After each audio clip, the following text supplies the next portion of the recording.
भगवतो अरहतो सम्मा सम्बुद्धस्स नमामि बुद्धं गुणसागरन्तं नमामि धम्मं सुगतेन देशितं नमामि संघं मुनिराज शावकं नमो बुद्धाय नमो धम्माय नमो संघाय श्रद्धालु उपासक उपासिका तथा धर्मप्रेमी महानुभावहरू आज मिति 2077 साल कार्तिक 1 गते शनिबारको दिन सदाझै बिहानको 9 बजे हामी फेसबुक लाइभमा धर्म देशना लिएर उपस्थित भइसकेका छौं र फेसबुक लाइभमा देश विदेशबाट जोडिरहनुहुने धर्म देशनालाई श्रवण गरिरहनुहुने श्रद्धावन्त उपासक उपासिका तथा धर्मप्रेमी महानुभावहरू आज म भिक्षु विमलो श्री सिद्धि मंगल बुद्ध विहार सिद्धिपुर सानागाउँ थसी महालक्ष्मी नगरपालिका वडा नम्बर 6 बुद्ध मार्गबाट सबैलाई मैत्रीपूर्ण स्वागत गर्न चाहन्छु। हरेक बिहान 9 बजे प्रसारण हुने फेसबुक लाइभ धर्मदेशना कार्यक्रममा त उपासक उपासिका तथा धर्मप्रेमी महानुभावहरू केही दिन अगाडिदेखि हामीले बुद्ध बोधिसत्वहरूको विषयमा दश बोधिसत्व उत्पत्ति कथा देशना र अनागत वंशबाट हामीले देशना गर्दै आइरहेका छौं पनि र त्यही सन्दर्भमा आजको देशना पनि हाम्रो बुद्ध र बोधिसत्वहरूको विषयमै रहनेछ। अब अझै केही दिन बाँकी छन् र हिजो हामीले त्यही अन्तर्गत हिजो हामीले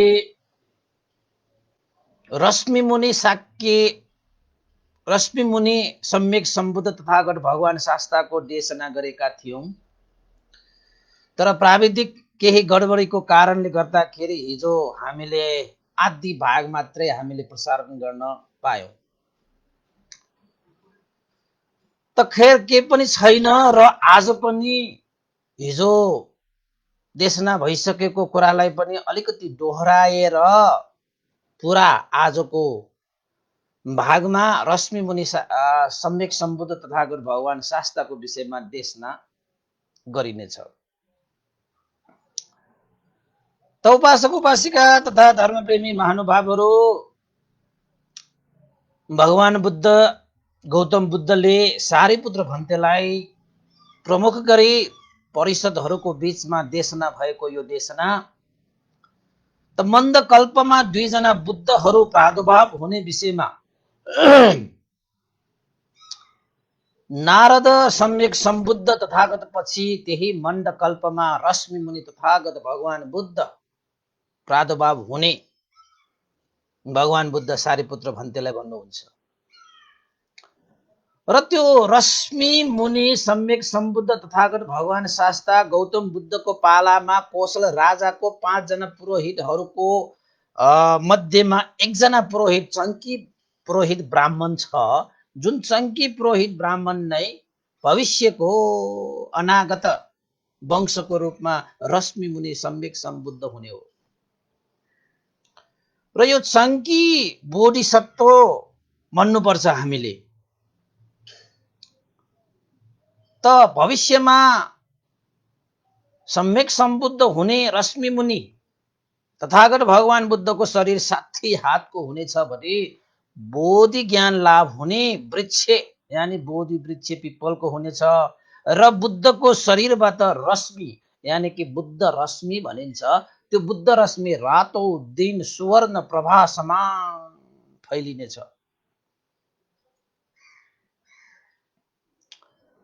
र आयुको हिसाबबाट त्यहाँ उल्लेख भए अनुसार 5000 वर्षको आयु हुनेछ र त्यति बेलाका मान्छेहरूको जीविका सधर्मपूर्वक व्यापार व्यवसाय गरेर हुनेछन् र मनुष्यहरूको रूप पनि स्वर्ण समान, एकदमै रूपवान, हैन, सुन्दर काय हुनेछन् भने बुद्ध शासन त्यति बेला अनेक प्रकारका अलङ्कार युक्त बुद्ध शासन हुनेछ। र भनाइको मतलब रश्मि मुनि सम्यक सम्बुद्ध तथागत भगवान बुद्धको पालामा पनि साँच्चैकै सुखदायक समय हुन्छ। त्यो समय मान्छेहरूको काय, मान्छेहरूको चित्त, मान्छेहरूको धर्म, मान्छेहरूको जीविका साँच्चै कै सुखदायक हुन्छ भनेर हिजो पनि हामीले भनिसकेका छौँ। र गौतम तथागत भगवान शास्ता सारीपुत्र भन्तेलाई भन्नुहुन्छ, हे सारीपुत्र, कौशल राजा का 5 जना प्रख्यात पुरोहित ब्राह्मणहरू मध्येमा जुन चङ्की पुरोहित ब्राह्मण हुनुहुन्छ, त्यही चङ्की पुरोहित ब्राह्मण नै भविष्यको रश्मि मुनि सम्यक सम्बुद्ध तथागत भगवान शास्ता, जुन चङ्की पुरोहित ब्राह्मण भगवान बुद्ध सामुन्ने भेट भइसकेपछि अनेकौं प्रश्न उत्तर गर्दै, अनेकौं धम्म साकच्छा गर्दै अन्ततः भगवान बुद्धले सन्तुष्ट हुने गरी उत्तर दिइसकेपछि, समाधान गरिदिइसकेपछि चङ्की पुरोहित ब्राह्मण पनि त्रिरत्नप्रति अगाध श्रद्धा राखेर बुद्ध धर्म सङ्घको शरणमा गएका थिए। त वास्तवमा त्यो चङ्की पुरोहित ब्राह्मण बोधिसत्व हुन्। यसरी भगवान बुद्धकै शाक्य मुनि गौतम बुद्धकै पालामा जन्मेका बोधिसत्व चङ्की बोधिसत्व अतीत कालमा के भएर जन्मेको थियो त, कहिले जन्मेको थियो त, कसरी जन्मेको थियो त भनेर चाहिँ भगवान बुद्ध सारीपुत्र भन्तेलाई भन्नुहुन्छ, हे सारीपुत्र, ककुछन्द बुद्धको पालामा, ककुछन्द बुद्धको समयमा यो चङ्की बोधिसत्व व्यापार कुलमा मग मानवको नामले जन्मेका थिए। चङ्की बोधिसत्व त तपाईको चाहिँ गौतम बुद्धको पालामा भयो। त भविष्यमा हुने त रश्मि मुनि सम्यक सम्बुद्ध तथागत भगवान शास्ता भयो। तर अतीत कालमा एकपल्ट ककुछन्द सम्यक सम्बुद्ध तथागत भगवान शास्ताको समयमा व्यापार कुलमा मग मानवको नामले जन्मेका, यानि कि व्यापारिक कुलमा जन्मेको थियो भन्नु पर्यो। अब आजीविका त गर्नु पर्यो।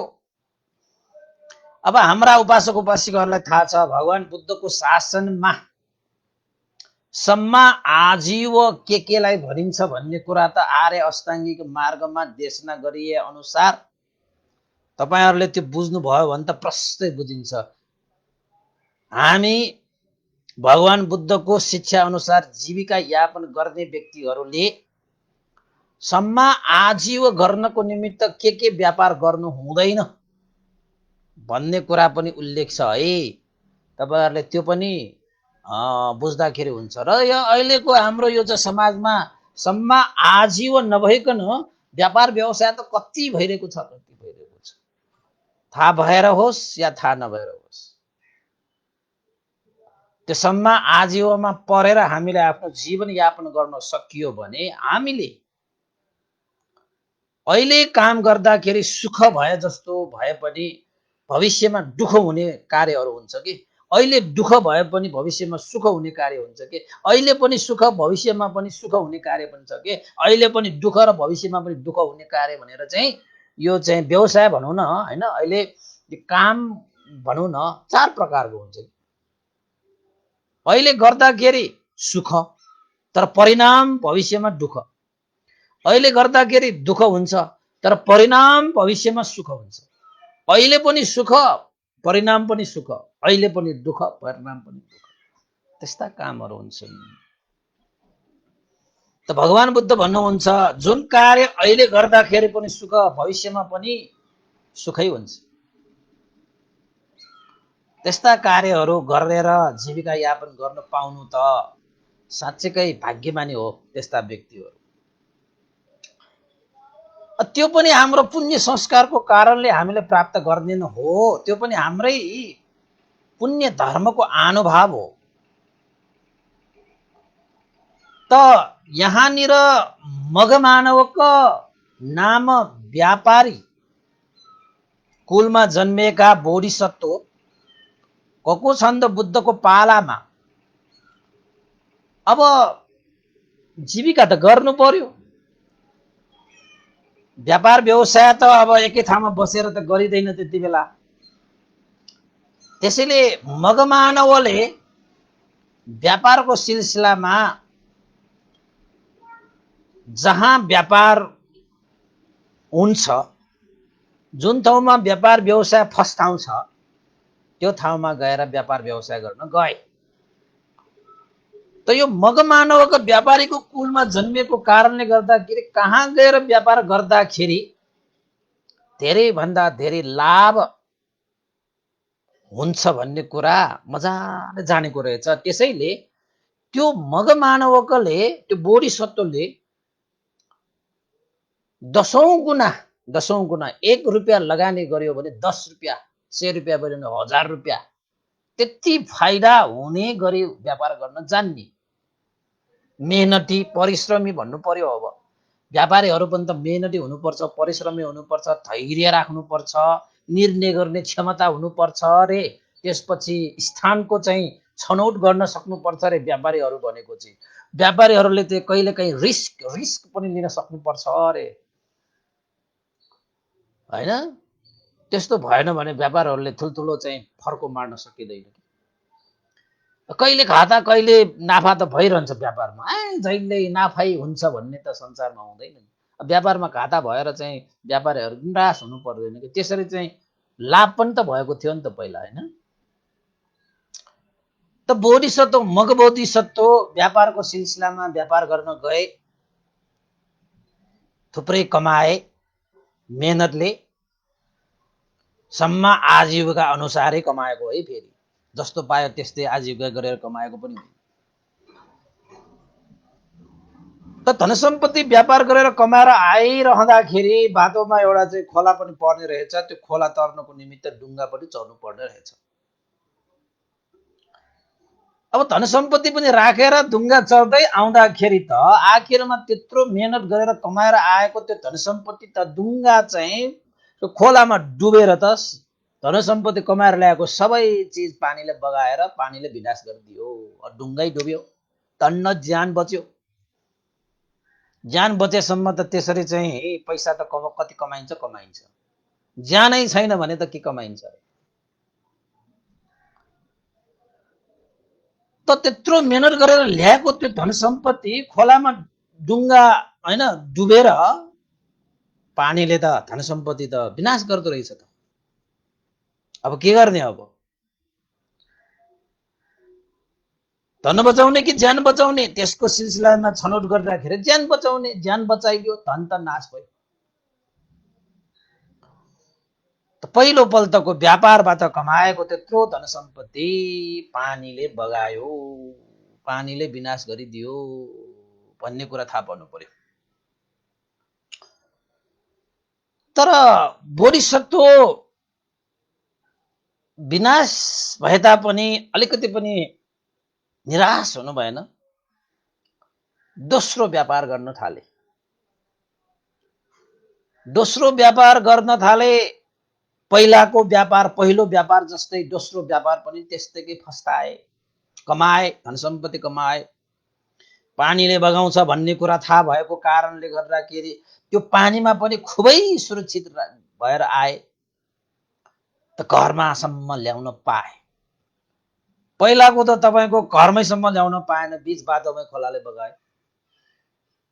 र दोस्रो धन सम्पत्ति, दोस्रो व्यापारबाट कमाएको त्यो सम्पत्ति भने चाहिँ घरमा थुपारेर नि मसँग सम्पत्ति छ है भन्ने कुरा मनमा त्यस्तो आयो भने सन्तोष, त्यो पनि एउटा सुख हो कि आफूले मेहनत गरेर पसिना बगाएर कमाएको त्यो धन सम्पत्ति छ भन्ने मनमा भयो भने त्यस्तो धन सम्पत्तिले चाहिँ सुखै दिन्छ। बेमान गरेर कमाएको धन सम्पत्तिले फेरि सुख दिँदैन है फेरि।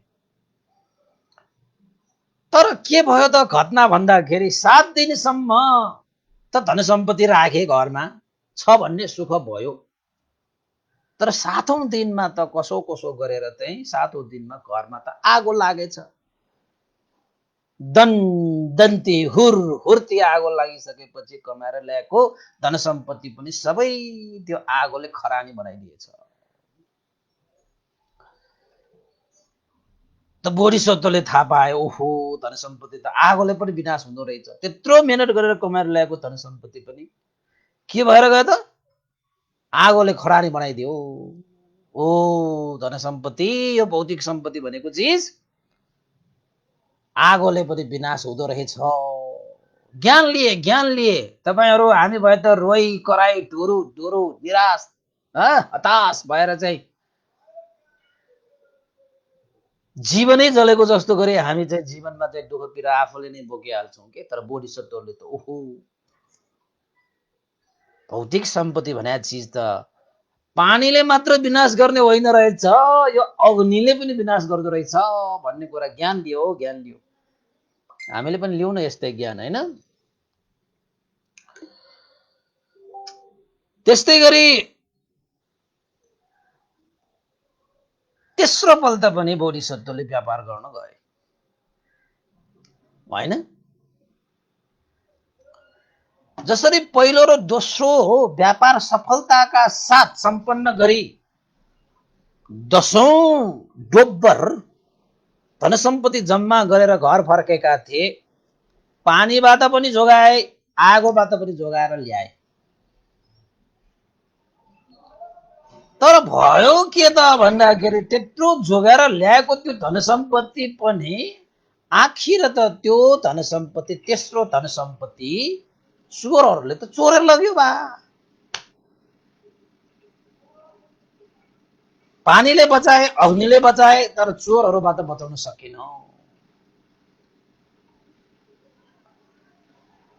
अब चोरहरूले चोरेर लगेपछि कहाँ लग्यो, कसरी लग्यो, के गरी लग्यो थाहा भएन, जो चोरेर लग्यो। लगिसकेपछि बोधिसत्वले ओहो यो धन सम्पत्ति भन्ने चिज त चोरहरूले पनि विनाश गर्न सक्ने रहेछ। चोरहरूले पनि चोरेर लगेपछि त विनाश भइगयो। बोधिसत्वले त्यहाँनिर पनि ज्ञान लिए, दुःख मान्नु भएन। अब के गर्दै अब चाहिँ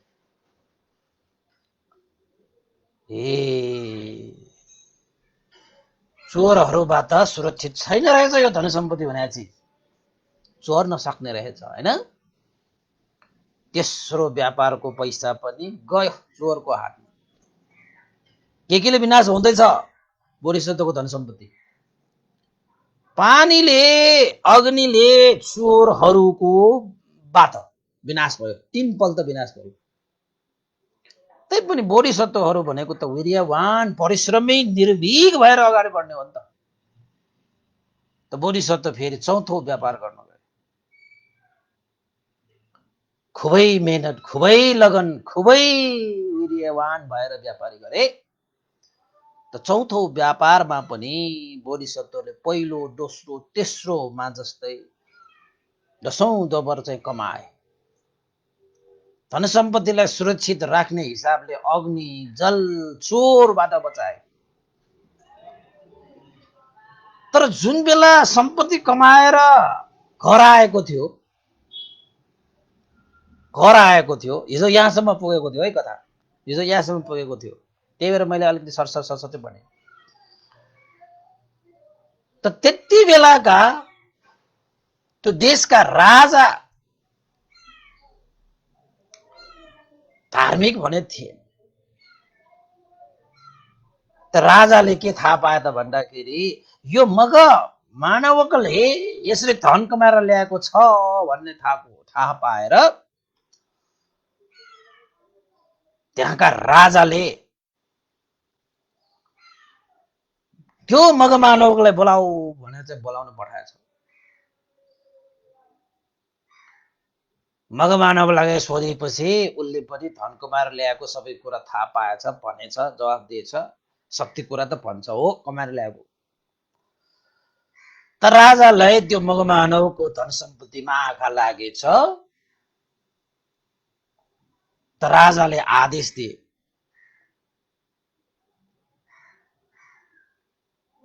यो मगमानवको घरमा गएर साराका सारा धनहरू चाहिँ हरपेर ल्याइदेऊ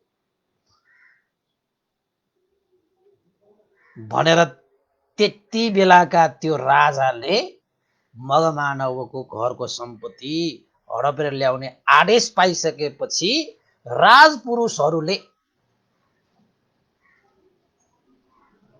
राजाको आदेशमा सबका सब धनहरू हडपेर ल्याएछ। ल हेर्नुहोस्, अधर्मी राजाहरू प्रादुर्भाव भयो भने पनि धनको नाश हुने रहेछ, धनको सुरक्षा हुँदैन रहेछ। त्यति बेला त्यो मग मानव होइन बोधिसत्वले कुनै त्यो अधर्मपूर्वक कमाएको धन सम्पत्ति पनि होइन। त राजाले आँखा गरिसकेपछि धन सम्पत्ति हडपे। त राजाको आदेशमा त अब राजपुरुषहरूले त जस्तो भन्यो त्यस्तै गर्छ। त चौथो पल्टको त्यो धन सम्पत्ति पनि आखिरमा कसरी विनाश भयो त भन्दाखेरि अधर्मी राजाको हातबाट त्यो धन सम्पत्ति विनाश भएछ। अब राजाको आदेश, राजाको आज्ञाबाट सम्पूर्ण धनहरू विनाश भइसकेपछि ओहो, यत्रो मेहनत गरेर कमाएको, परिश्रम गरेर कमाएको यस्तो धन सम्पत्ति पनि त पानीले विनाश हुँदो रहेछ, आगोले पनि विनाश हुँदो रहेछ, चोरहरूबाट पनि विनाश हुँदो रहेछ, अधर्मी राजाहरूको बाट पनि धन सम्पत्ति विनाश हुँदो रहेछ। बाबा, यस्तो सम्मा आजीव गरेर कमाएको धन सम्पत्ति त यस्तो विनाश हुन सक्ने रहेछ त भन्दाखेरि मिथ्या आजीव गरेर कमाएको यो धन सम्पत्तिले के मात्र हुने होला।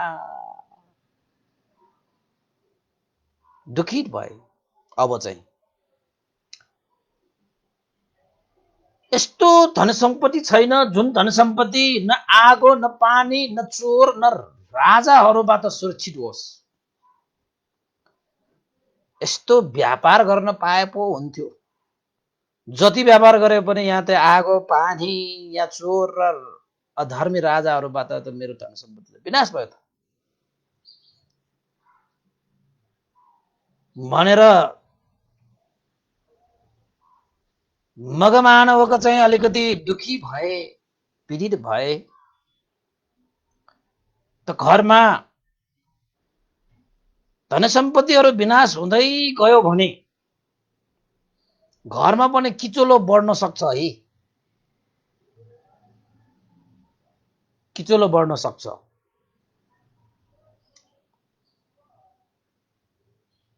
त धन सम्पत्ति नभएपछि त परिवार चल्दैन, चलाउनै पर्यो। त श्रीमतीसँग पनि झगडा परे।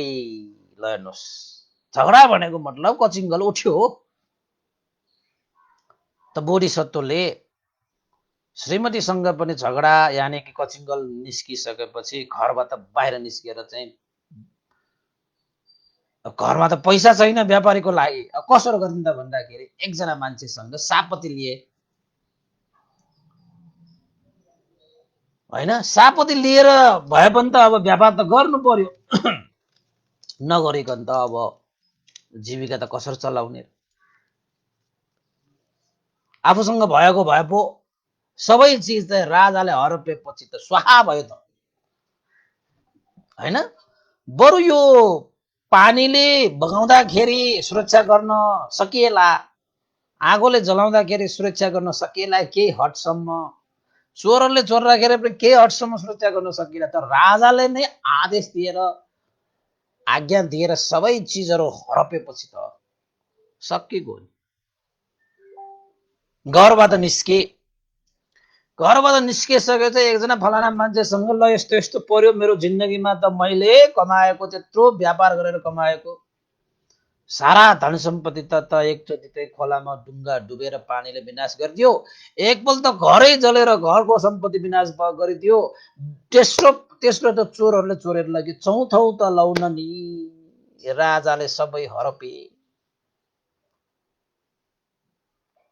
अलिकति सापटी चाहियो, म त व्यापारी हो, व्यापार गर्न जान्छु म त।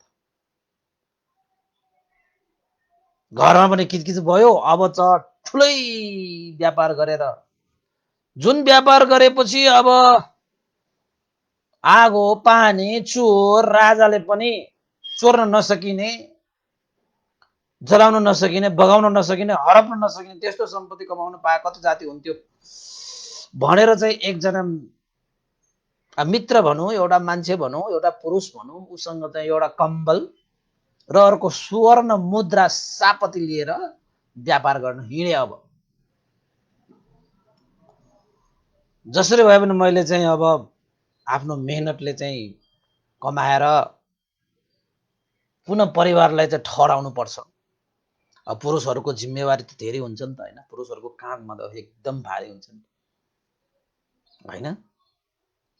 स्त्रीहरूको नहुने होइन, तैपनि पुरुषहरू त प्राय गरी है, प्राय गरी बाहिरी दुनियाँ, बाहिरी संसार, बाहिरी कार्यहरूमा चाहिँ बढी चाहिँ त्यति बेला पुरुषहरू हुन्छ। त्यति बेला अहिलेको जमानामा त पुरुष महिलाहरू पनि बाहिरी कामहरूमा चाहिँ बोझ उठाउन सक्ने भइसके, तैपनि त्यति बेला त्यो चाहिँ बोधिसत्व व्यापारको निमित्त अब कता गएपछि उपयुक्त होला। व्यापारीमा यस्तो पनि एउटा चाहिँ गुण हुनुपर्छ, स्थानलाई चुन्ने हैन, स्थान उपयुक्त छ छैन बुझ्ने गुण पनि हुनुपर्छ के व्यापारीहरू। अब व्यापार गर्छु भनेर जंगलमा गएर पसल थापेर त हुँदैन होला नि। कुन ठाउँमा गर्दाखेरि चोकमा हैन, मान्छेहरूको बस्तीमा हैन, कसरी चाहिँ कहाँनिर गर्दाखेरि चाहिँ व्यापार फस्टाउँछ भन्ने गुण पनि व्यापारीहरूमा भयो भने चाहिँ उसले चाँडै नै उसले चाहिँ फर्को मार्छ। निर्णय गर्ने क्षमता, धैर्य गर्ने शक्ति, अलिकति रिस्क लिने क्षमता पनि हुनुपर्छ। डर मानेर, त्रास मानेर व्यापार गर्यो भने पनि हुँदैन हैन। त कता जाने भनेर चाहिँ त्यो बोधिसत्वले सोद्धा सोध्दै सोद्धा सोध्दै टुङ्ग के आयो त भन्दाखेरि कौसम्बी नगरमा उपयुक्त हुन्छ अब चाहिँ भनेर बोधिसत्व एउटा कम्बल र एउटा सुवर्ण मुद्रा लिएर व्यापारको सिलसिलामा चाहिँ कौसम्बी नगरमा छिरेछ।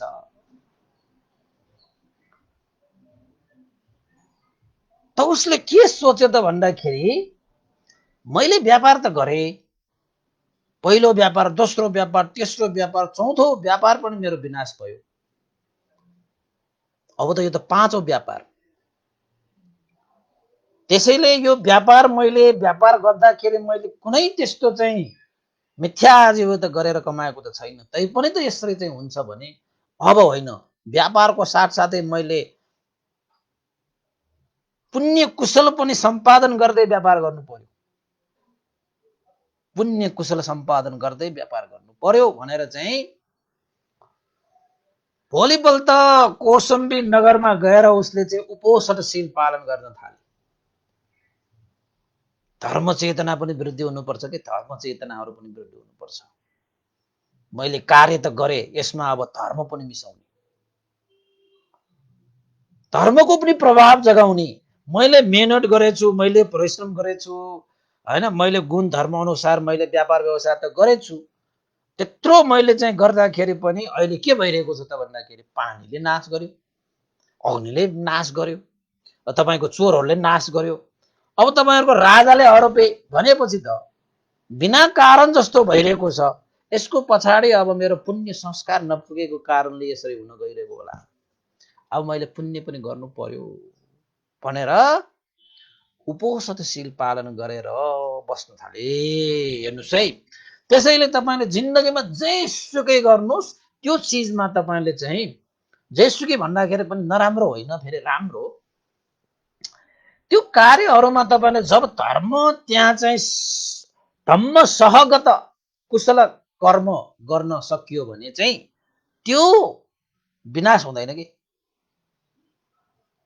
अब तपाईँले व्यापार गर्नुहोस् धार्मिक रूपमा गर्नुहोस्, कुनै सेवा गर्नुहोस् धार्मिक रूपमा गर्नुहोस्, कुनै कार्य गर्नुहोस् धार्मिक चित्त राखेर गर्नुहोस् हैन। अब तपाईँ राजनीति नै गर्नुहोस् तर धर्मनीति पनि त्यसमा राख्नुहोस्, त्यो राजनीति चाहिँ अनि फस्टाउँछ, त्यो राजनीतिले सबैको कल्याण हुन्छ, जय हुन्छ। राजनीतिमा धर्मनीति राख्ने, व्यापारमा धर्म पार राख्ने हैन, धर्मको व्यापार भने धर्मै बेच्ने होइन कि, धर्मको चेतना राख्ने, मान्छे भएर जन्मिसकेपछि धर्म राख्ने मान्छेमा पनि धर्म भयो भने चाहिँ त्यो चिज चाहिँ सुरक्षित हुन्छ, त्यो चिजले फलिफाप गर्छ, त्यो चिजले तपाईँको जीवनमा उत्कृष्टता ल्याउँछ। त बोधिसत्वले के गरे, भोलिपल्टदेखि उपोषणशील मजाले पालन गर्न थाले। उपोषणशील भनेर थाहा छ नि तपाईँहरूलाई हैन। पञ्चशील गृहस्थीहरूको लागि पञ्चशील, त्यसपछि पञ्चशीलबाट पनि माथि उठेर फेरि शिलाचरण गर्ने हो भने उपोषणशील यानि कि अष्टशील। उपोषणशील भनेकै अष्टशील हो। त्यसपछि चाहिँ पवज्रशील यानि कि दशशील हैन, श्रामणीहरूले पालना गर्ने शील। यसरी शीलहरूको पनि तह तह तह छ। शरणशील, शरणशील भनेको बुद्धं शरणं गच्छामि, धम्मं शरणं गच्छामि, संघं शरणं गच्छामि, यो पनि एउटा शिक्षा हो, नेम हो। त्यसरी शीलहरूको चाहिँ विभिन्न प्रकारको हुन्छन् जसले हामीलाई चाहिँ कुशल पुण्य सम्पादन गर्नको निमित्त त्यो बिउ बनिदिन्छ। त कौसम्बी त्यति बेला छ नि, त्यति बेला चाहिँ कौसम्बी नगरका नगरवासीहरू, निगमवासीहरू, जनपदहरू कस्तो एउटा त्यहाँ चाहिँ एउटा वातावरण थियो त भन्दाखेरि, कस्तो अवस्था थियो त भन्दाखेरि सभङ्ग भन्ने चाहिँ खेल खेल्नेको लागि सबै नगरवासीहरू, सबै निगमवासीहरू, जनपदवासीहरू चाहिँ नगर बीचमा आएर त्यसरी जम्मा भएर सभङ्ग भन्ने एउटा खेल, त्यो सभङ्ग खेल भनेको अब कस्तो खेल भनेर चाहिँ ट्वाक्क भन्न नसके पनि एउटा चाहिँ त्यति बेलाको एउटा विशेष प्रकारको खेल जुन साह्रै नै लोकप्रिय छ।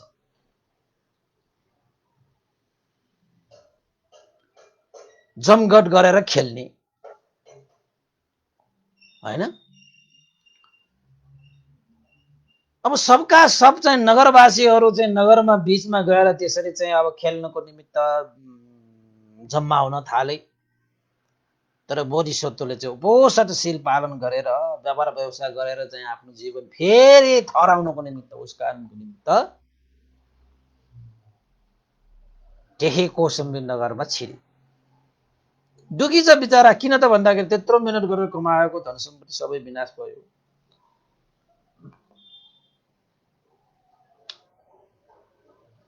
त भएको के रहेछ त भन्दाखेरि त्यही बेला ककुछन्द बुद्धको अग्र श्रावक त्यो समयमा फल समापतिबाट उठ्नु भएको रहेछ।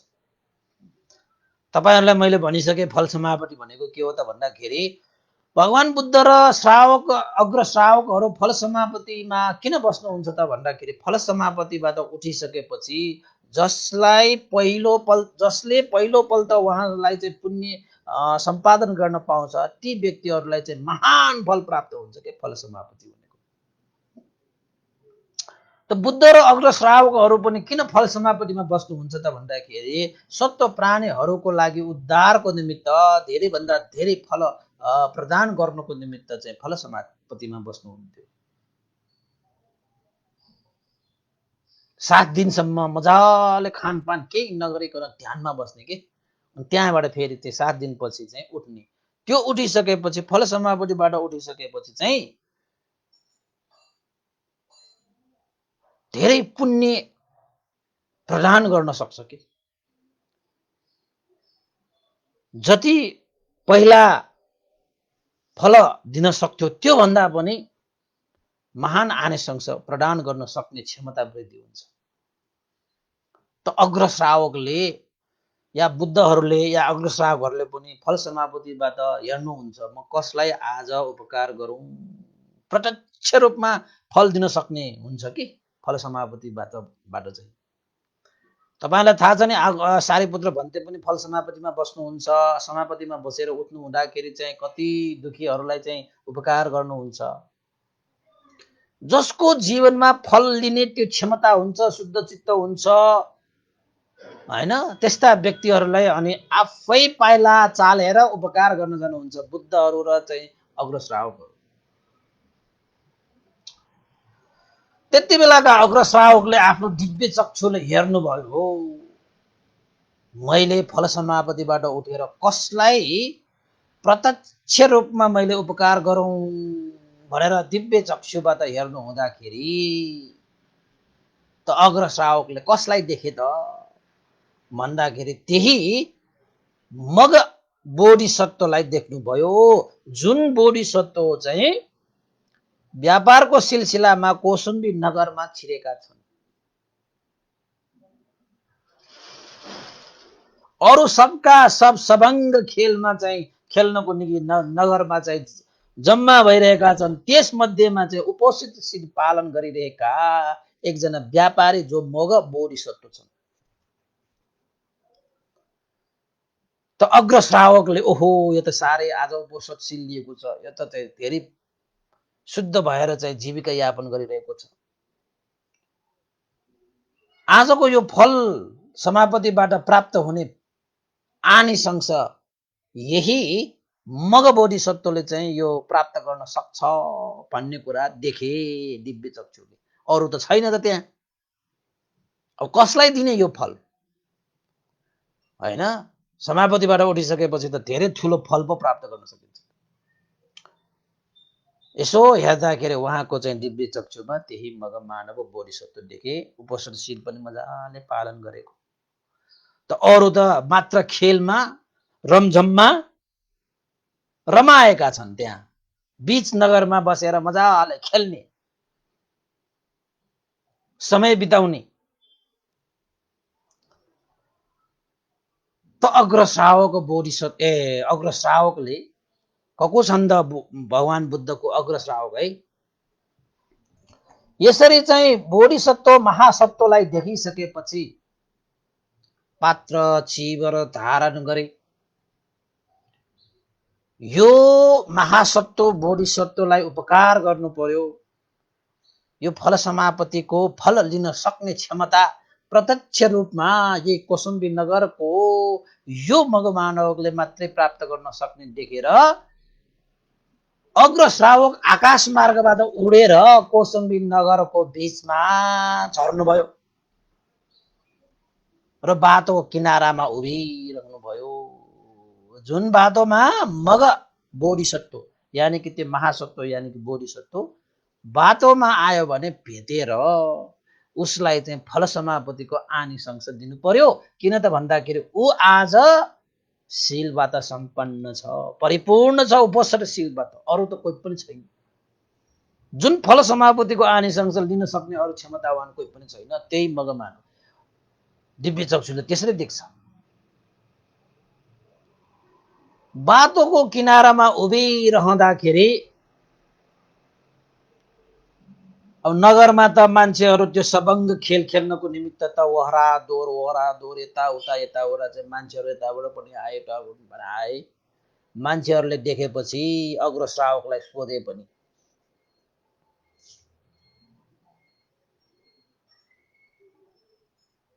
भन्थे तपाईँ बाटोमा किन उभिरहनु भएको होला?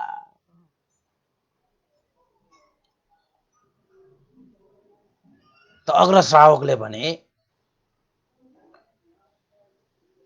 म त यहाँ मग मानवकलाई भेट्नको निमित्त यहाँ उभिरहेको हुँ भनिदिएछ। मग मानव पनि त्यो कौसुम्बीमा छ।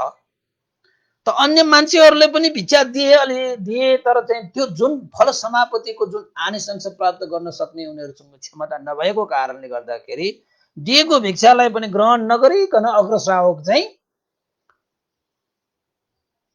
उभिरहनु भयो। मान्छेहरू पनि आफ्नै तालमा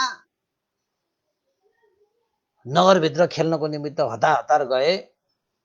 फल पाउने नपाउनेकोमा उनीहरूलाई चाहिँ वास्तै छैन। पहिलो पल त त्यो भिक्षा ग्रहण गर्नुपर्छ। त जोसँग त्यो फल लिन सक्ने क्षमतै छैन त उसको भिक्षा ग्रहण गरिहाले भने पनि उसले चाहिँ प्राप्त गर्न सक्ने क्षमता छैन। अनि जोसँग त्यो फल समापतिको आनिसंस प्राप्त गर्न सक्ने जो व्यक्ति छ, जो बोधिसत्व, त्यो महासत्व छ, त्यो भने भेटिएको छैन। त्यसपछि समय बित्दै गइसकेपछि सबै मान्छेहरू खेलमा चाहिँ रमझम गरे। यसले चाहिँ दिन त भिक्षा दिए, अब अग्रश्रावकहरू उभिरहेको छ भनेर। त अग्रश्रावकले उहाँले दिएको भिक्षालाई चाहिँ त्यत्तिकै ग्रहण नगरिकन राखिरहे। मगमानवको भिक्षालाई चाहिँ पहिलो पल त ग्रहण गर्नको निमित्त नभन्दै बोधिसत्व त्यहाँ टुप्लुक्क आइपुगिहाले। त बोधिसत्वले पनि अग्रश्रावकलाई भेटिसकेपछि ओहो, आज त मङ्गल दिन पो रहेछ त, मैले त अग्रश्रावकलाई आज भेट्न पाएँ।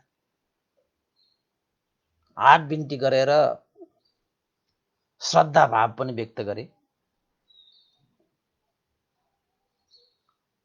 श्रद्धा भाव व्यक्त गरिसकेपछि वन्दना सम्दना सत्कार आदर गौरव सबै गरिसकेपछि सोध्नुभयो, भन्थे तपाईँ बाटो किनारामा किन उभिरहनु भएको? त अग्रश्रावकले जवाफ दिनुहुन्छ, साँच्चै भन्ने हो भने म मगमानवलाई भेट्नको निमित्त म यहाँ उभिरहेको, मगमानवको कारणले म यहाँ उभिरहेको।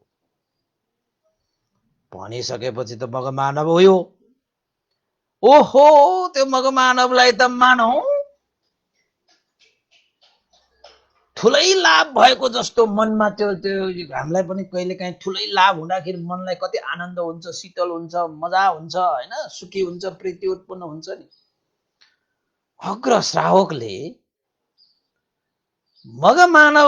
मगमानवको कारणले म यो चाहिँ बाटो किनारामा उभिरहेको भन्ने शब्द सुन्ने बित्तिकै त त्यो मगमानवको बोधिसत्वलाई त शरीरभरि प्रीति उत्पन्न हुन थाले। कति शीतल भयो है। त मगमानवले के भने त भन्दाखेरि भन्थे, तपाईको वचनले मेरो मन साह्रै नै खुसी भयो, प्रीति उत्पन्न भयो। यो मेरो मन दुखित थियो,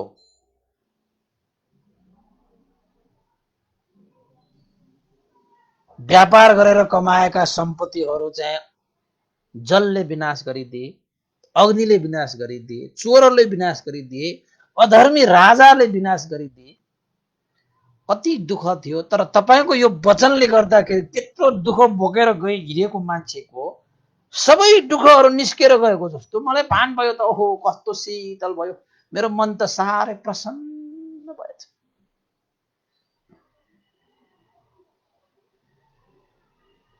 साँच्चैकै यो चाहिँ सङ्घहरू भनेको चाहिँ सुखदायक नै हुँदो रहेछ बा। तपाईको एउटा बोलीले मेरो मन यति शीतल भएको, बाप्पा म त व्यापार गर्नको लागि हिँडेको,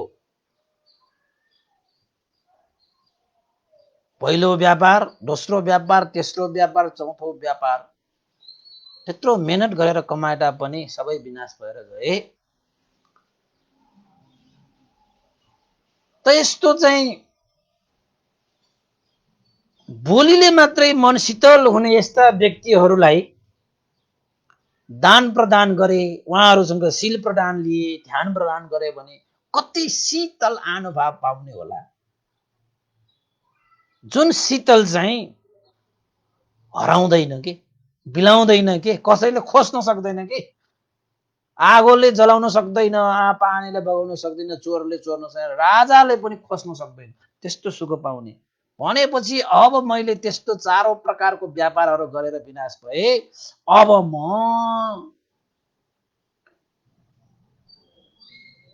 सङ्घ प्रति आदर सत्कार गौरव राखेर अब म निर्वाण प्राप्त गर्ने व्यापार गर्न चाहन्छु।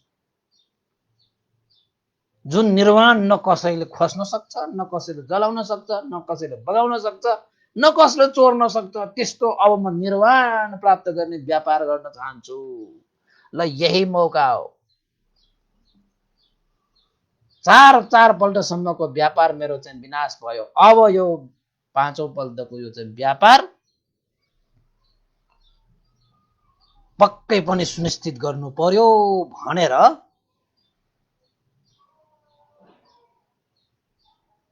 बोधिसत्व महासत्वले आफूले व्यापारको सिलसिलामा ल्याइएको एउटा कम्बल र स्वर्ण मुद्रा आजदेखि मैले अग्निले नाश गर्ने व्यापार होइन, पानीले विनाश गर्ने व्यापार होइन, चोरहरूले चोर्ने व्यापार, चोर्न सक्ने व्यापार होइन, राजाले हडप्न सक्ने व्यापार होइन, आज म निर्वाण प्राप्तिको व्यापार गर्दैछु भनेर चाहिँ बोधिसत्वले एउटा कम्मल र सुवर्ण मुद्रा अग्र श्रावकलाई दान प्रदान गरे। ठुलै व्यापार गर्न पाएँ मैले आज कौसम्बीमा आएर।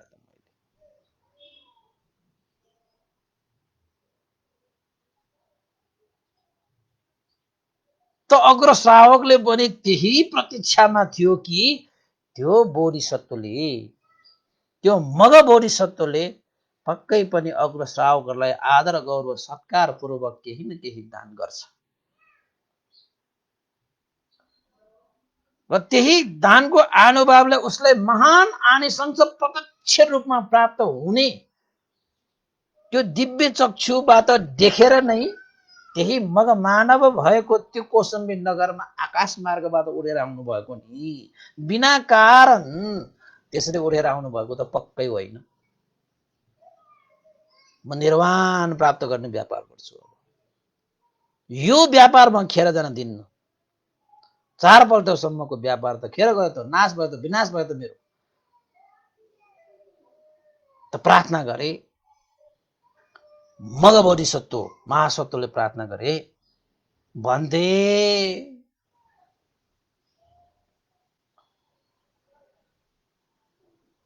मैले व्यापारको सिलसिलामा कयौं स्थानमा गएर व्यापार गरे, ती व्यापारहरू जलबाट विनाश भए, अग्निबाट विनाश भए, चोरहरूबाट विनाश भयो, राजाहरूबाट विनाश भयो। अब यो पाँचौं जुन मैले व्यापार गरिरहेको छु, यो व्यापारबाट अग्नि, जल, चोर र राजा शासकहरूबाट पनि विनाश नहुने सर्वज्ञ ज्ञान प्राप्तिको लागि यो व्यापार चाहिँ हेतु भइदियोस्, कारण भइदियोस्। मेरो कुनै अरू इच्छा आकांक्षा अरू के पनि छैन। तपाईलाई दान गरेको यो अनुभवले सर्वज्ञ ज्ञान बुद्धत्व प्राप्त गर्न सकूं र यो लोक संसारलाई चाहिँ उद्धार गर्न सक्ने त्यो सर्वज्ञ ज्ञानलाई चाँडोभन्दा चाँडो प्राप्त गर्न सकूं भनेर चाहिँ त्यो बोधिसत्वले प्रार्थना गरे।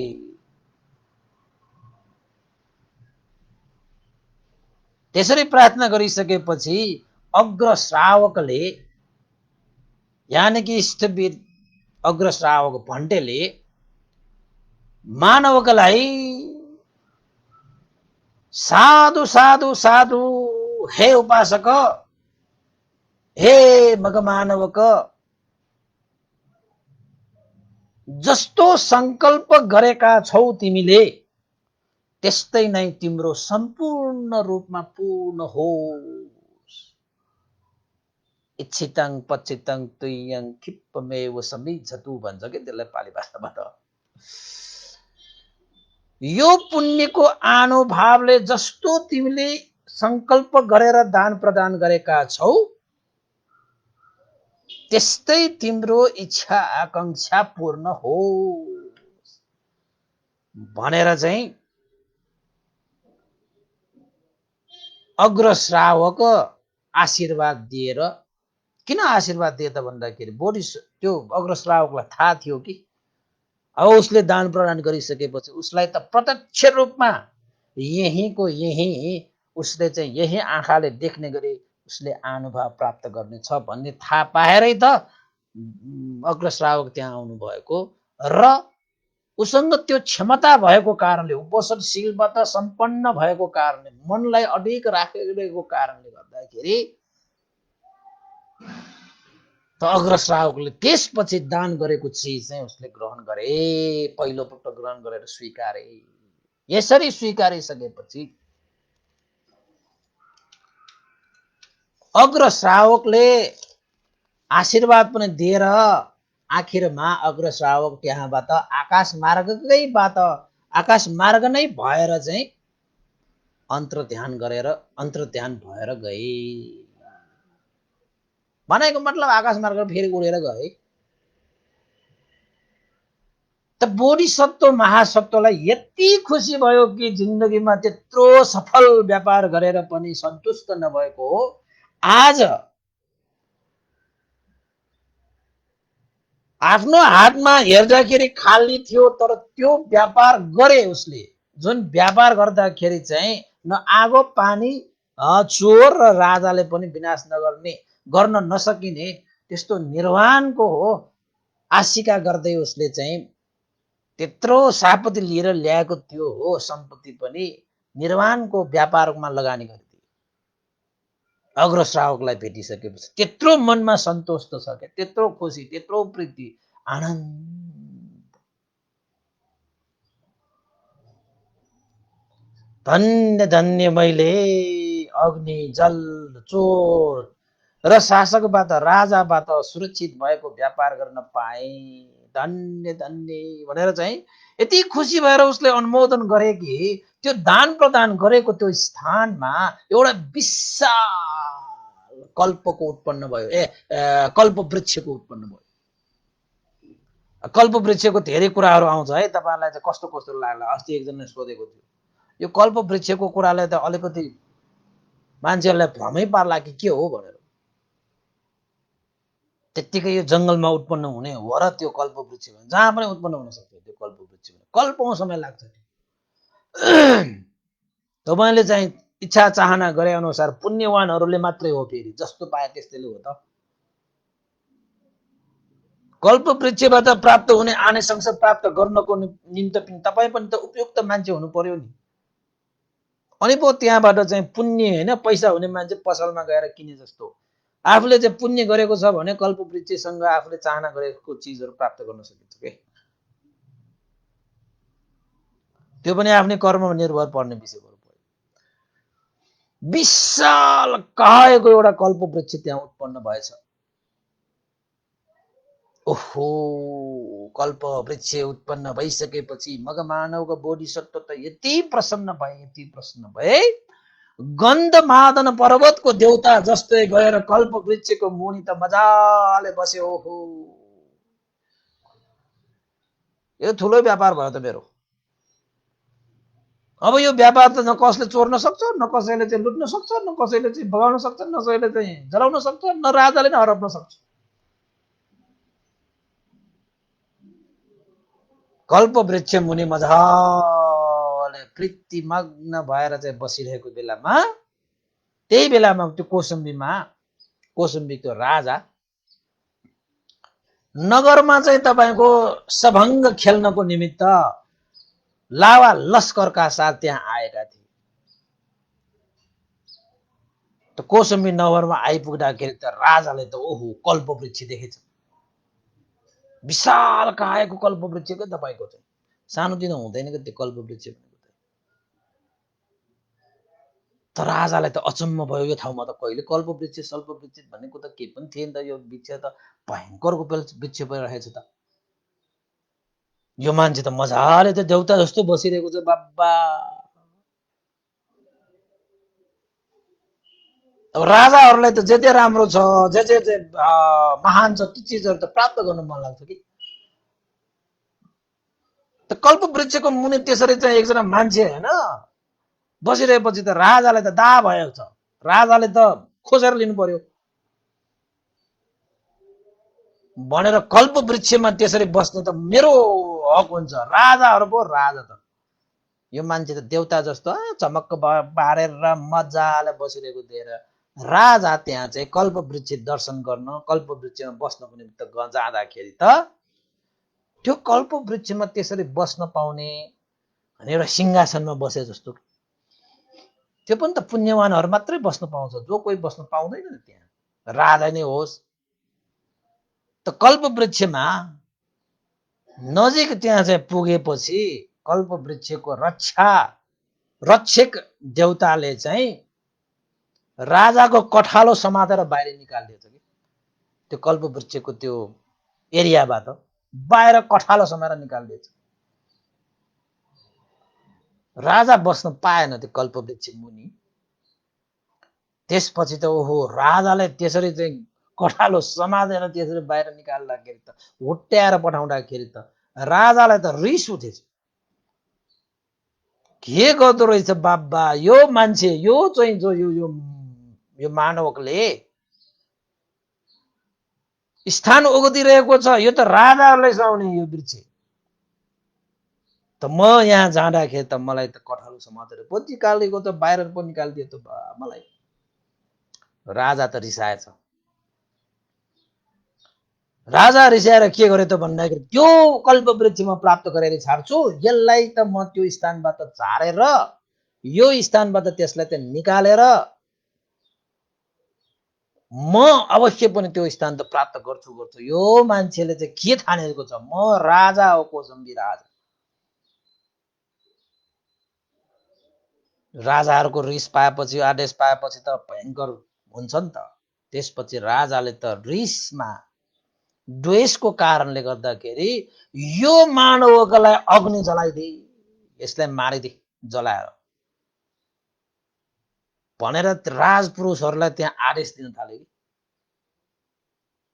आदेश दिइसकेपछि राजाले आदेश दिए त्यति बेला के पनि चल्दैन, तिनीहरूले पनि त्यो हो मग मानवको त्यो बोधिसत्वलाई त अग्नि जलाउन थालेछन्। तिनीहरूले आगो लगाएछ।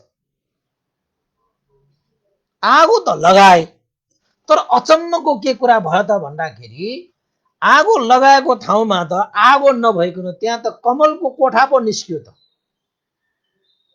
बोधिसत्वलाई त मजाले कमलले त्यो घेरेको जस्तो गरी कमलको चाहिँ शीतल हुने चाहिँ कमलको कोठा पो निस्क्यो त। बोधिसत्व त कमलभित्र पो मजाले बस्यो त बाबा। आगो लगाउँदाखेरि त्यस्तो पो भयो त।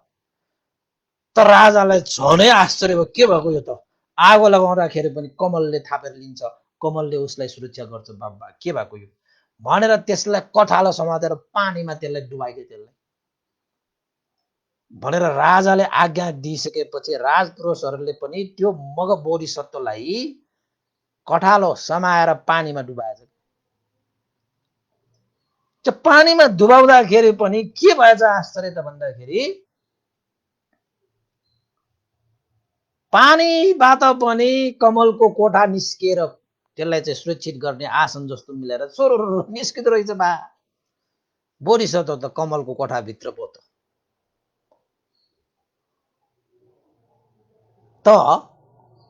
राजाले आश्चर्य माने। ओहो, यो मान्छे त बडा अचम्मको रहेछ बा। आगोले जलाउँदाखेरि पनि जलेन, कमलको कोठाले उसलाई चाहिँ उत्पन्न भएर उसलाई सुरक्षित गर्छ।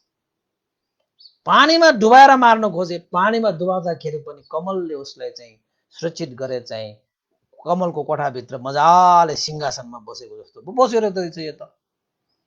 ओहो, यस्तो त मैले नसुनेको थिएँ, न मेरो पिता मेरो चाहिँ पुर्खाहरूले सुनेको थिएँ। यस्तो यो यही चाहिँ मंसचोचले यसरी चाहिँ देख्न पाउनु भनेको त साह्रै आश्चर्यको विषय भयो। त्यो बोधिसत्व त राजाले त्यसरी आगो जलाउँदाखेरि पनि द्वेष हाल्नु भएन, पानीमा डुबाउँदाखेरि पनि द्वेष हाल्नु भएन। सबैको कल्याण होस्, मैले त निर्वाणको व्यापार गरिसकेँ, अब मलाई के व्यापार गर्नु छ र? यो भौतिक सम्पत्तिको व्यापार गर्दा गर्दै मेरो केसहरू चाहिँ सेतो भएर मेरो दाँतहरू झर्न लाग्न थालिसक्यो होला। अब एक दिन त मर्छु। जुन व्यापारले मैले जतिसुकै कमाए पनि आखिरमा हातमा लाग्ने शून्य हो। आगोले पनि नाश हुन सक्छ, पानीले पनि नाश हुन सक्छ, चोरले पनि नाश गर्न सक्छ र राजाहरूले पनि विनाश गर्न सक्छ। अब त कसैले विनाश गर्न नसकिने सुरक्षित व्यापार गरिसकेँ म भनेर व्यापारीको हिसाबबाट सोचेको। त मलाई नाशै गरे पनि के भयो र? मैले त जे गर्नुपर्ने चिज त मैले गरिसकेँ। भौतिक चिजमा चाहिँ हामी अल्मलिएर जति बस्छ नि त्यति नै दुःख भोगिन्छ। मैले त निर्वाण प्राप्त गर्ने व्यापार गरिसकेँ, म त सफल भएँ व्यापारमा। अब व्यापारहरूले यहाँ पनि कुरा सुनिरहनु भएको होला नि त। तपाईँहरूले सुनको, चाँदीको, हिराको, मोतीको, धनको, वनको, चनको के तपाईँहरूले चाहिँ व्यापार गर्नुभयो होला। निर्वाणको व्यापार गर्नु पर्यो। अब चाहिँ निर्वाणको व्यापार गर्नु पर्यो। जुन व्यापार गरिसकेपछि अब जिन्दगीमा तपाईँले अरू कुनै व्यापार गर्नै पर्दैन। कहिले गर्ने होला है हामी त्यस्तो व्यापार? त बोधिसत्वले द्वेष हाल्नु भएन, मैत्री राखिरहनु भयो। त राजालाई आश्चर्य भयो, अग्निले छोएन, पानीमा डुबेन, कल्पवृक्ष यही कल्पवृक्षको कारणले हो। त आश्चर्य मान्दै राजाले के भनेछ त भन्दाखेरि, हे मानवक, आश्चर्य भयो, अद्भुत भयो, अग्निले छोएन, जलले छोएन। यो कल्पवृक्ष कसरी उत्पन्न भयो, के कारणले उत्पन्न भयो, कसले दियो तिमीलाई यो कल्पवृक्ष? जुन कल्पवृक्षमा म आउँदाखेरि पनि मलाई चाहिँ धकेलेर चाहिँ बाहिर निकाल्छ, के हो यो? त्यो स्थानमा त बस्नै नसक्ने रहेछ। कसरी प्राप्त भयो यो कल्पवृक्ष तिमीलाई? त बोधिसत्वले के भन्नुभयो त भन्दाखेरि, महाराज, यो कल्पवृक्ष मलाई बुद्ध भगवानका अग्र श्रावकलाई दान प्रदान गरे बापत मलाई प्राप्त भएको, अग्र श्रावकबाट मलाई प्राप्त भयो, अग्र श्रावकको कारणले मलाई प्राप्त भएको। मैले अग्र श्रावकको प्रति मैले श्रद्धा आस्था राखेर मैले निर्वाणको व्यापार गरेँ, त्यसैको कारणले मलाई यो प्राप्त भयो। यो सम्पत्ति न राजाले विनाश गर्न सक्छ, न चाहिँ आगोले विनाश गर्न सक्छ, न पानीले, न चोरहरूले। यस्तो पो सम्पत्ति हो त। राजा चाहिँ अचम्मित भयो त बा, अग्र श्रावकहरूलाई दान गरेको आनुभावले यस्तो सम्पत्ति प्राप्त हुन्छ? के तिमीले साँचो कुरा गरिरहेका छौ हे मानवक?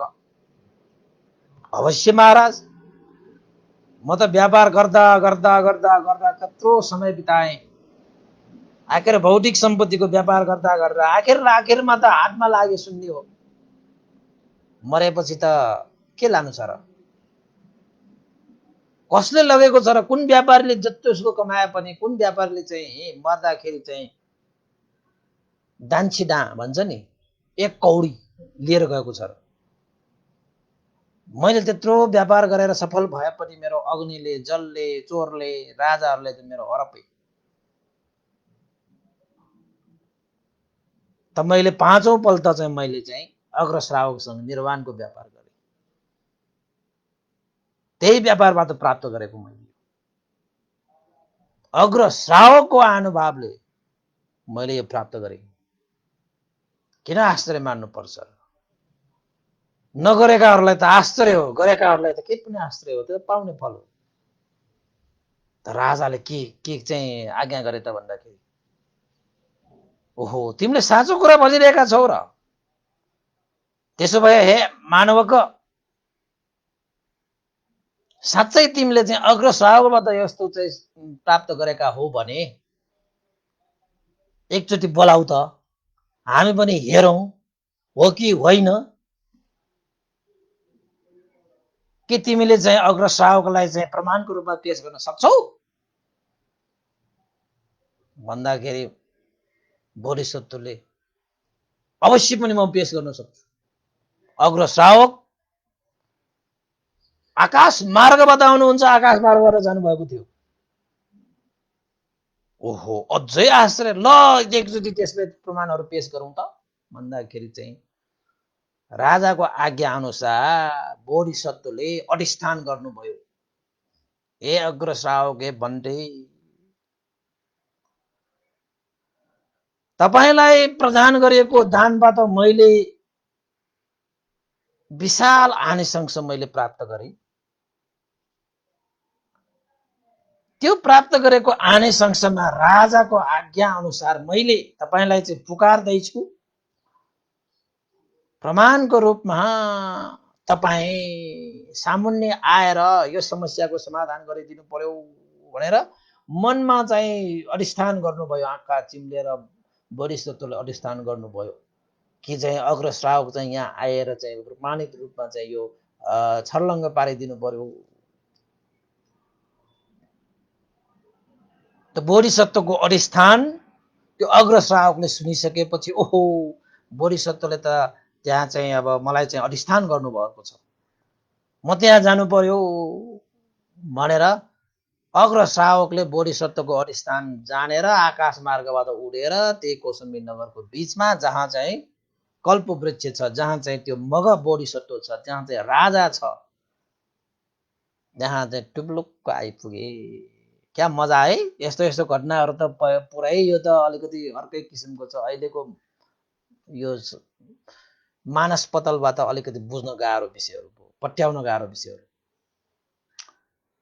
त त्यहाँ आइसकेपछि अग्र श्रावक त्यहाँ टुप्लुक्क अधिष्ठानबाट आइसकेपछि बोधिसत्वले वन्दना गरे, पञ्चाङ्ग वन्दना गरे। त्यहाँबाट चाहिँ आदर सत्कार गौरव सबै राखे। राखिसकेपछि त्यहाँको माहौल बुझे, के भएर यो घटनाहरू यहाँ भइरहेको रहेछ त भनेर चाहिँ सबै कुराहरू बुझे।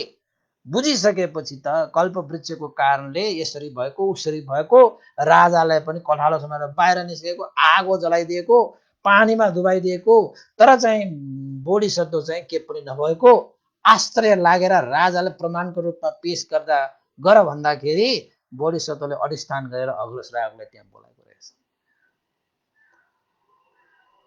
त स्थवीर भन्ते अग्र श्रावकले के भने त भन्दाखेरि महाराज, अज्ञानताको कारणले गर्दाखेरि तपाईले कल्प वृक्ष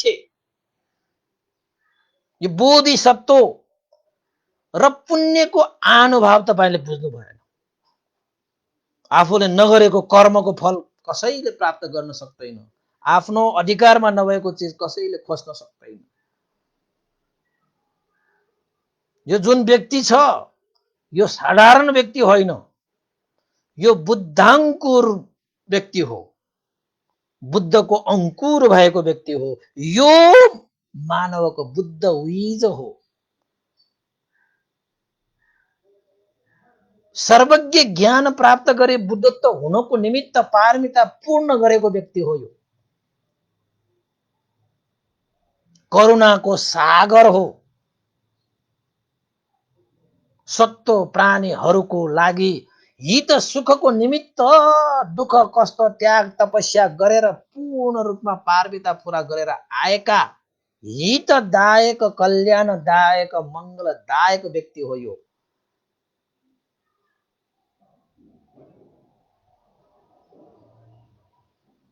यो व्यक्ति भविष्यको बुद्धाङ्कुर हो। यो महासत्वलाई जसले अनर्थ गर्छ, हे महाराज, यदि यो महासत्वलाई अनर्थ भयो, यो महासत्वलाई चाहिँ तपाईहरुले चाहिँ नोक्सान पुर्यायो भने यो नगर यो पृथ्वी पनि धसेर जानेछ।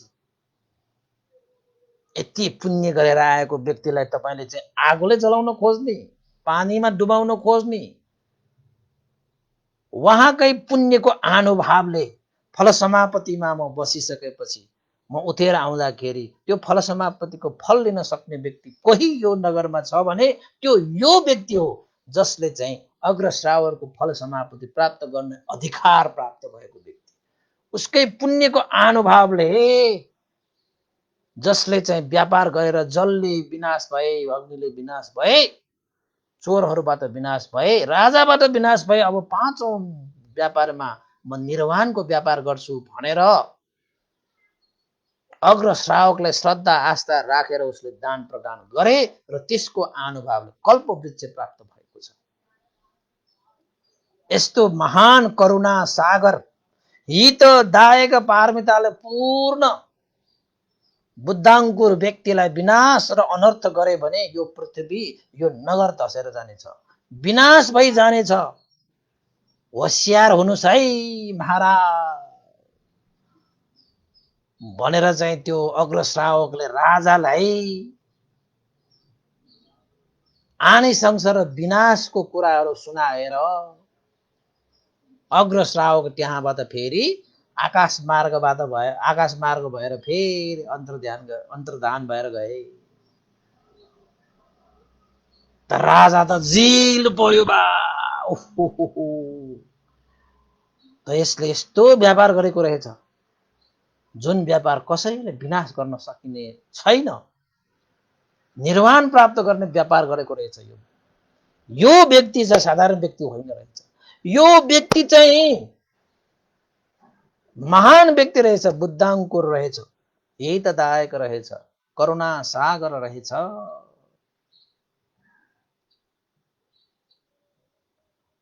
राजा त आश्चर्य भयो। राजाले त अब त्यहाँ आनिशंस पनि थाहा भयो। अब त्यो बोधिसत्वलाई अनर्थ गर्यो भने, विनाश गर्न खोज्यो भने यो पृथ्वी धसेर जान सक्छ। तपाईको यो चाहिँ कौसुमी नगर त धसेर जान सक्छ। होशियार हुनुस् है, अकुशल कर्म वृद्धि भयो भने, अकुशल कर्मले ठाउँ बढियो भने भनेर चाहिँ बोधिसत्वको त्यो कुरा सम्झेर राजा त आनिशंस थाहा पाएर त ओहो यस्तो पुण्यको अनुभव यस्तो हुँदो रहेछ भनेर मनमा एक किसिमको श्रद्धा पनि उत्पन्न भयो। त्यस्ता व्यक्तिहरूलाई तपाईको अनर्थ गर्न खोज्यो भने, विनाश पनि हुन सक्ने कुरा थाहा पाइसकेपछि त्रसित पनि भयो, डर पनि लाग्यो, भय पनि लाग्यो। त राजा बोधिसत्वको अगाडि घोडा टेकेर हात जोडेर, हे मानव, अज्ञानतामा मैले अकुशल कर्म गर्न पुगे, हानि गर्न खोजे, विनाश गर्न खोजे, मलाई क्षमा गरिदिनु होला भनेर राजाले के भने त भन्दाखेरि, आजदेखि हे मानवक,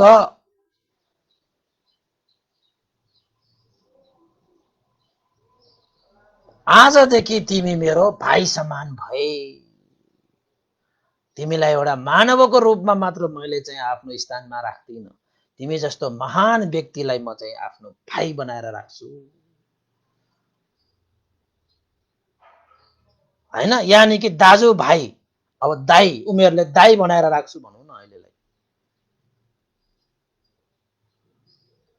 भनेर राजाले एउटा चाहिँ सौहार्दपूर्ण वातावरणमा बोधिसत्व महासत्वलाई राजाले पनि आफ्नो दाइको स्थानमा यानि कि भाइको स्थानमा, यानि कि राजा र मानवक त्यो बोधिसत्व दाइ भाइको रूपमा चाहिँ बस्ने भनेर आखिरमा राजाले पनि क्षमा मागेर बोधिसत्वको त्यो महान आनिशंसलाई जय जयकार गरे, साधुकार दिए र आफ्नो चाहिँ हैन भाइ नै बनाएर, दाइ नै बनाएर आखिरमा त्यो समयदेखि बोधिसत्वको जय जयकार साधुकार गरेर सम्मानजनक राजाले पनि भविष्यको चाहिँ बुद्धाङ्कुर हो भनेर सम्मानजनक नै व्यवहार गरे।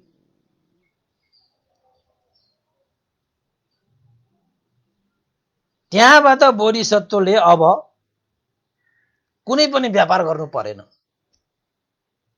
निर्वाण प्राप्त गर्ने व्यापार गरे।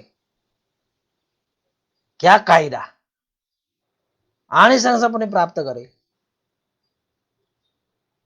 त भगवान बुद्ध भन्नुहुन्छ, हे सारीपुत्र, चङ्की ब्राह्मण यानि कि मग मानवको बोधिसत्वले कम्बल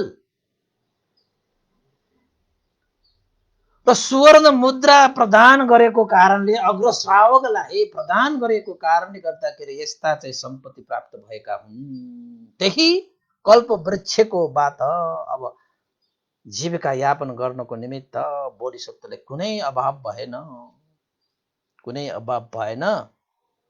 जति दान गर्न मन लाग्छ गरे पनि भयो। जति दान गर्न मन लाग्छ अब उसले चाहिँ अलिकति मात्र होइन, महादान गरेर चाहिँ जीवन बिताए बोधिसत्वले।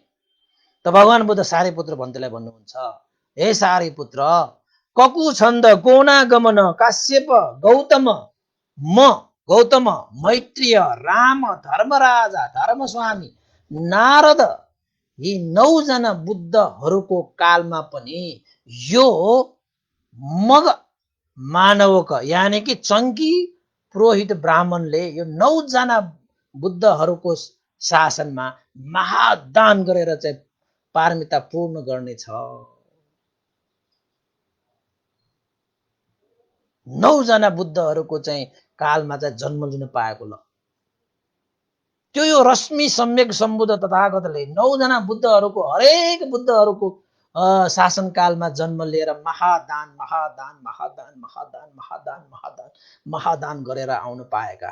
ककु छन्द बोधिसत्व सम्यक सम्बुद्धको पालामा जन्म लिएर त्यहाँ पनि उसले चाहिँ निर्वाण प्राप्त गर्ने व्यापार गरे। त्यो व्यापारको कारणले गर्दाखेरि हरेक जन्ममा उसमा कहिले पनि अभाव भनेको हुँदैन, जहिले पनि दिन सक्ने दिन सक्ने दिन सक्ने।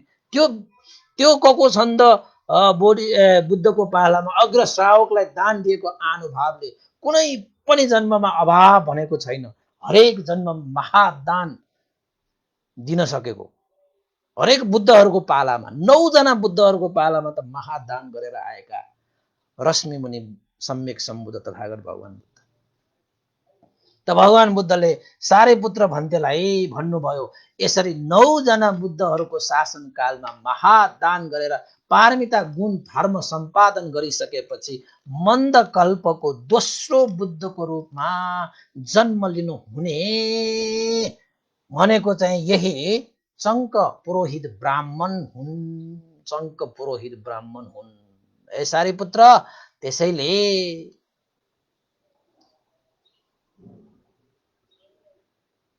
बुद्धहरूले बुद्धत्व ज्ञान प्राप्त गर्ने,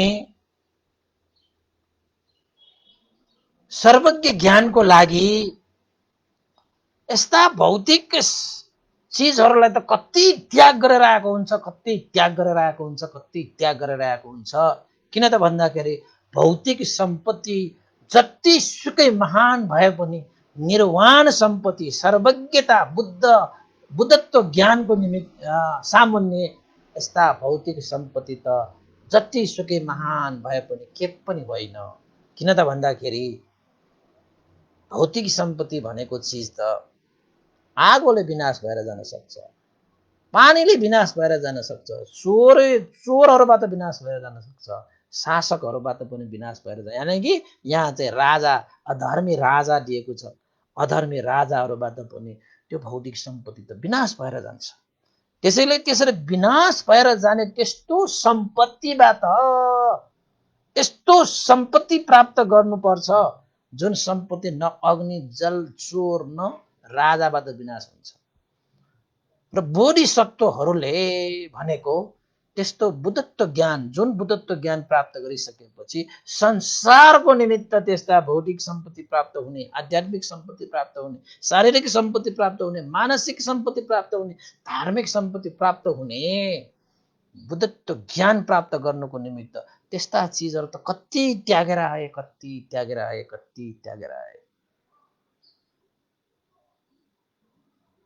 यो रश्मि मुनि सम्यक सम्बुद्ध तथागत भगवान शास्त्रले ककुछन्द बुद्धको पालामा समयमा शासनकालमा पुरा गर्नुभएको एउटा विशेष पारमिता हो, जुन पारमितालाई निरन्तर नौ जना बुद्धहरूको शासनकालमा महादान गरेर आएका, महादान गरेर जाने रश्मि मुनि बुद्धि सम्यक सम्बुद्ध तथागत भगवान शास्ता मन्दकल्पको दोस्रो बुद्धको रूपमा जन्म लिनुहुनेछ भनेर गौतम तथागत भगवान शास्ताले सारिपुत्र भन्ते प्रमुख परिषदहरूलाई अनागत बुद्धहरूको विषयमा भविष्यवाणी गरिदिनु भयो।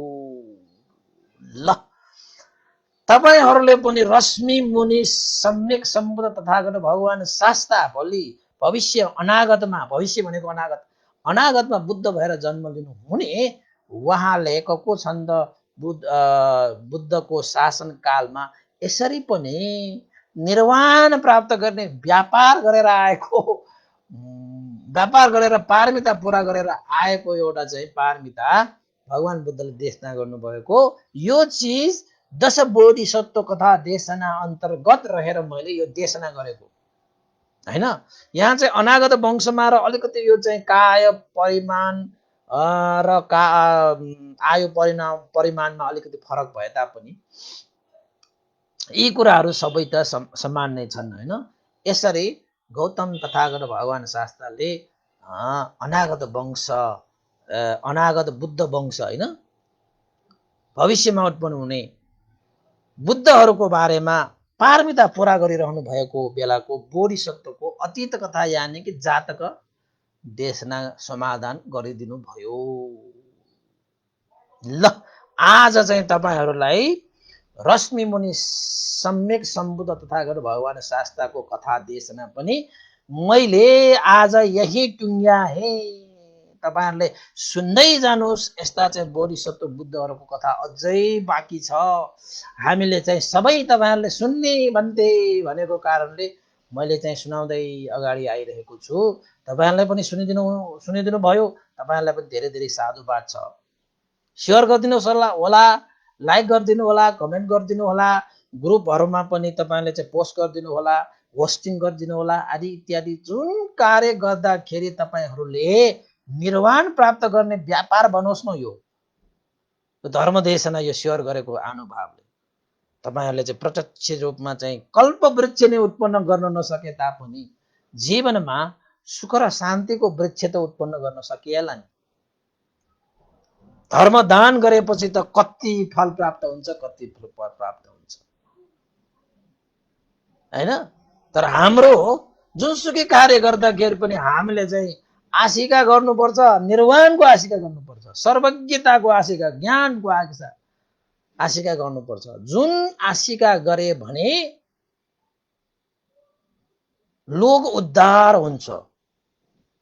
आफ्नो व्यक्तिगत स्वार्थको निमित्त आशिका गरेर पुण्य गर्नु भन्दा लोक उद्धार गरेर चाहिँ आशिका गरेर पुण्य गर्नु चाहिँ महान फल हुन्छ।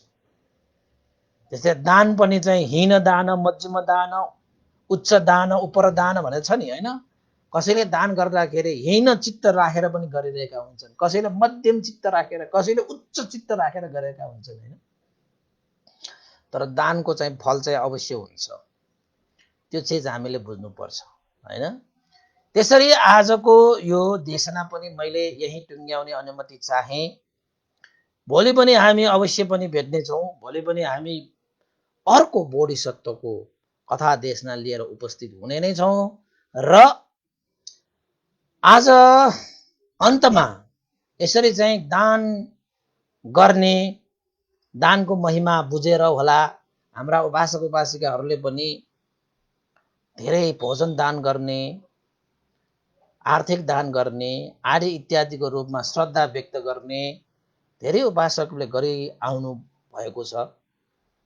त्यसै क्रममा हिजो हाम्रो हरिश गुरुङ पोखराबाट उहाँले हिजो औँसीको दिनको लागि वर्षावासको उपलक्ष्यमा भनेर चाहिँ उहाँको बहिनी ज्वाइँहरूबाट आर्थिक सहयोग पठाउनु भएको हिजो चाहिँ हामीले घोषणा गरेर अनुमोदन गर्नुपर्ने थियो।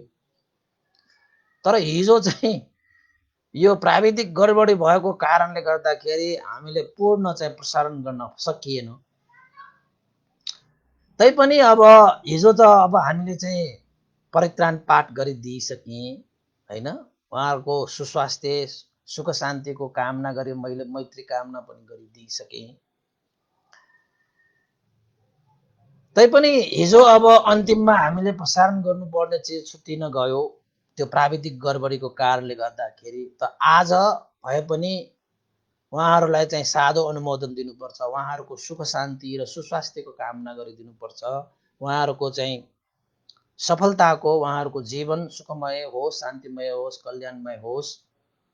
यसरी नै बुद्ध शासनमा दत्त चित्त राखेर दानशील भावनादि कुशल कर्मको अभ्यास गर्न सकोस्, जसको कारणले गर्दाखेरि निर्वाण धर्मलाई पनि साक्षात्कार गर्न सकोस् भनेर औँसीको दिनको हिजोको तिथिमा भए तापनि वर्षावासको उपलक्ष्य भएको कारणले वर्षावास त अझै पनि बाँकी रहेको छ। र उहाँ हरिश गुरुङ पोखराबाट उहाँ उपासक भेटिएको त छैन, तैपनि उहाँ साह्रै श्रद्धावान हुनुहुन्छ। हिजो पनि उहाँ चाहिँ बुटवल बिहारमा गएर चाहिँ बिहारमा पनि धार्मिक कार्यक्रममा सहभागी हुनु भएर दान प्रदान आदि इत्यादि गर्नुभएको रहेछ। खुसी लाग्छ, उपासक उपासिकाहरू पनि धर्म कर्ममा दत्तचित्त भएको देखेर खुसी लाग्छ। र हरिश गुरुङजी धेरै समय अगाडिदेखि हाम्रो धर्म देशनामा जोड्नु भए उहाँले धेरै पुण्यहरू सम्पादन गर्दै आउनु भएको छ। र आफू मात्र होइन कि आफ्ना बहिनी ज्वाइँलाई पनि उहाँले चाहिँ यसरी पुण्य गर्नेमा चाहिँ एउटा ऊर्जा थप्नको निमित्त धर्म देशनाहरू पनि सेयर गर्नु हुँदो रहेछ। उहाँले मलाई चाहिँ कल गर्नुभएको थियो होइन। र हरिश गुरुङजीको उहाँको बहिनी मिना गुरुङ र ज्वाइँ विजय गुरुङ र भान्जा भान्जीहरू पनि हुनुहुन्थ्यो रहेछ। आशिष गुरुङ र आसबिना गुरुङ परिवार सबैको सुख शान्तिको कामना गर्दै, सुस्वास्थ्य कामना गर्दै र निर्वाण सुख पनि उहाँहरूलाई चाहिँ प्राप्त गर्न सकोस् भनेर मैत्री कामना पनि गर्न सक्छु। उहाँहरूले चाहिँ सुख शान्ति सुस्वास्थ्य मैत्री र अन्तमा अब उहाँहरूको परिवारमा जति पनि बितेर गएका छन् उहाँहरूको पुण्यानुमोदनको लागि पनि उहाँहरूले चाहिँ आशिका गर्नुभएको छ।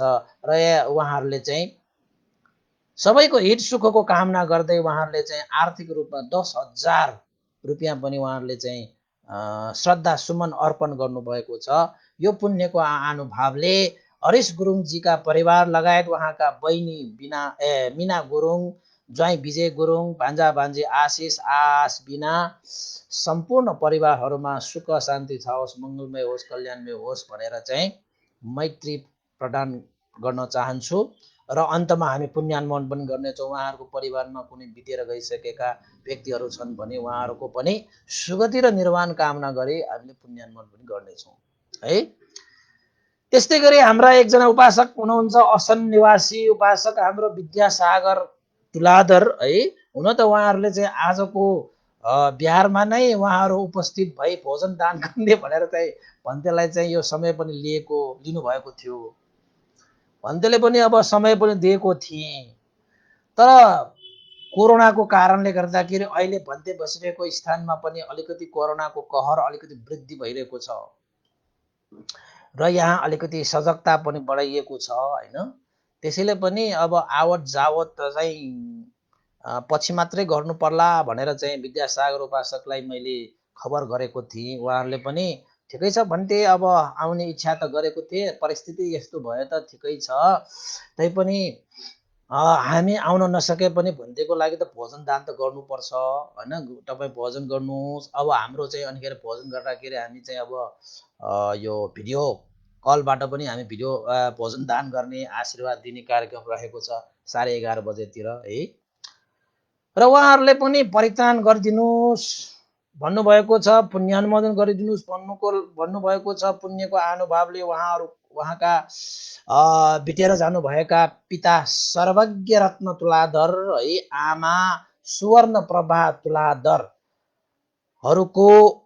पुण्य स्मृति यानि कि उहाँहरूको सुगति र निर्वाणको कामना गर्दै छोराहरू विद्यासागर, हर्ष सागर तुलाधर, छोरीहरू रमा, कल्पना, शर्मिला तुलाधर असन परिवारहरूबाट आफ्ना माता पिताको सुगति र निर्वाणको कामना गर्दै आज उहाँहरूले चाहिँ पुण्य सञ्चित गर्नुभएको छ। र बिहान मैले परित्राण पनि गरिदिइसकेको छु, उहाँहरूको चाहिँ आमा बुवाको निर्वाण कामना गरी।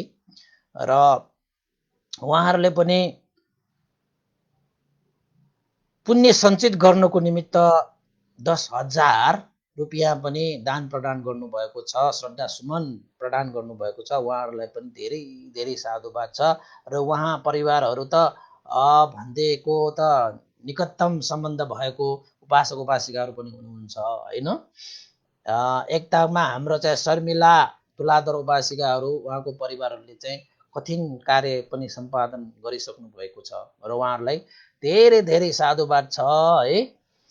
र उहाँहरू चाहिँ अब धर्ममा दत्तचित्त भएर लागेर अब तपाईँहरूलाई अस्ति हामीले चाहिँ विद्यासागर तुलाधर भनेर चाहिँ अस्ति हाम्रो चाहिँ आनन्द भुवन बिहार पनि निर्माण कमिटीको उहाँ उपाध्यक्ष पनि हुनुहुन्छ। यसरी चाहिँ उहाँ धर्महरूमा चाहिँ लागिरहनुहुन्छ होइन। भन्देको हरेक कार्यक्रमहरूमा चाहिँ सहभागी हुनुहुन्छ। उहाँको सबै परिवारहरू, सबै यहाँ नाम लिएका सबै परिवारहरू चाहिँ त्यत्तिकै चाहिँ उहाँहरू चाहिँ धर्मचित्त भएका व्यक्तिहरू भएको कारणले गर्दाखेरि पनि अब भेटिने भन्ने चाहिँ मिलाएको थिएँ, तर चाहिँ समय यस्तो भएको कारणले त्यही भएर मैले यहीँबाट म तपाईँ उपासक उपासिकालाई जानकारी गराएँ। कोही कोही उपासकहरू चाहिँ खबर पनि गर्नुहुन्न है, अनि चाहिँ 81 आउनुहुन्छ, कुन बेला फुर्सद हुँदैन त्यति बेला। हिजो पनि बिहान अब म तयार गरिरहेको थिएँ, उपासकहरू आए अरे ढोकामा डाङ डाङ गर्नुहुन्छ कोही कोही त। अनि त्यसपछि यसो हेर्छु त खासै काम त केही पनि थिएन, यसो भन्दैलाई एकदम भेट्नै पर्यो भनेर आएको भन्नुहुन्छ। त्यो पनि एउटा श्रद्धा हो, उहाँहरूको श्रद्धालाई चाहिँ आदर गौरवले राख्छु। तैपनि चाहिँ अलिकति हिजो त मार्क्स पनि नहुने कोही उपासक त होइन, यस्तो समयमा होइन आयो, आउनुभयो, ठिकै छ भनेर चाहिँ यसो समय त दिएँ। हिजो त म टाढहरू मिलाउँदै थिएँ, त्यति बेला आउनुभएको त हिजो टाढै जोइन गर्नु बिर्स्यो भने पछि त। त्यही भएर हिजो चाहिँ हाम्रो चाहिँ ब्याट्री त छैन रहेछ, ब्याट्री सकिएर हिजोको प्राविधिक त्यहाँबाट तुतियो नि त, त्यसै भयो होइन। त्यसरी चाहिँ हुन्छ क्या। अनि म त हाँसेँ एकछिन त, ओहो कस्तो हुँदो रहेछ बाबा, ठ्याक्क मान्छे आयो काम गरिरहेको बेलामा गरिएको भनेको जस्तो लागेको, त पछि त तारै त्यो ल्यापटपमा जोड्नु बिर्सेको रहेछ क्या। अनि ब्याट्री त जति ब्याट्री थियो त्यति आयो, त्यसपछि ब्याट्री सक्यो, स्वात्तै च्याप्पै गयो त। तैपनि उपासक उपासिकाहरू चाहिँ आउनु हुँदाखेरि यसो चाहिँ खबर गरिदिनु होला है। अब समय पनि यस्तो छ होइन, अलि बाटो पनि बनाइरहेको छ, अलि अप्ठ्यारो पनि छ बाटो, यताबाट फेरि तपाईँ घुमेर आउन जान्नेहरू पनि त होलान् होइन। तैपनि यसो खबर गरेर आउँदाखेरि अझै राम्रो हुन्छ। त्यसपछि चाहिँ अब समय पनि अहिले चाहिँ यो स्थानमा चाहिँ अहिले कोरोनाको कहरहरू चाहिँ तपाईँहरूले समाचारमा सुन्नुभएको होला, अलिकति चाहिँ वृद्धि भइरहेको छ। अलिकति होस गर्नुपर्ने समय त छ होइन। त्यसैले चाहिँ अब उपासक उपासिकाहरू पनि आफ्नो पनि सुरक्षा गरिदिनु होला है। अनि त्यसपछि चाहिँ अलिकति समय मिलाएर चाहिँ अब बाहिर जाँदाखेरि पनि चाहिँ मास्कहरू लाउने, सेनिटाइजर धेरै त राम्रो हुँदैन। म त फेरि चाहिँ मास्क भनेको नलाउने मान्छे के, म फेरि बिहारमै बसिरहेको हुन्छु, मास्क म लाउँदैन। फेरि मास्क लगायो भने धेरै राख्नु पनि, मास्क भनेको धेरै युज गर्नु पनि राम्रो होइन, त्यो श्वास प्रश्वासमा चाहिँ उसले असर गर्छ होइन, अलिक गाह्रो हुन्छ। सेनिटाइजर पनि धेरै लाउनुहुन्न कि, त्यही भएर चाहिँ सेनिटाइजर पनि म खासै लाउँदैन होइन। त्यही पनि अब त्यसरी बसिरहेको म त अब यहाँ आउँदाखेरि मान्छेहरू भेट्न आउँदाखेरि मास्क लाउँदैन। अब म नलाएको भएर हो कि अरूले पनि नलाउने कि नलाएको आउँछ कि अप्ठ्यारो हुन्छ होइन। त्यसैले चाहिँ अलिकति बुझेर अहिलेको समय परिस्थिति पनि हेर्नुपर्छ भन्ने चाहिँ म बस्छु। त्यसैले चाहिँ खबर गरेर मात्रै आउनु होला उपासक उपासक है, 81 नआउनु होला। कहिलेकाहीँ चाहिँ अब यताउता हुँदाखेरि नभेटिन पनि सकिएला।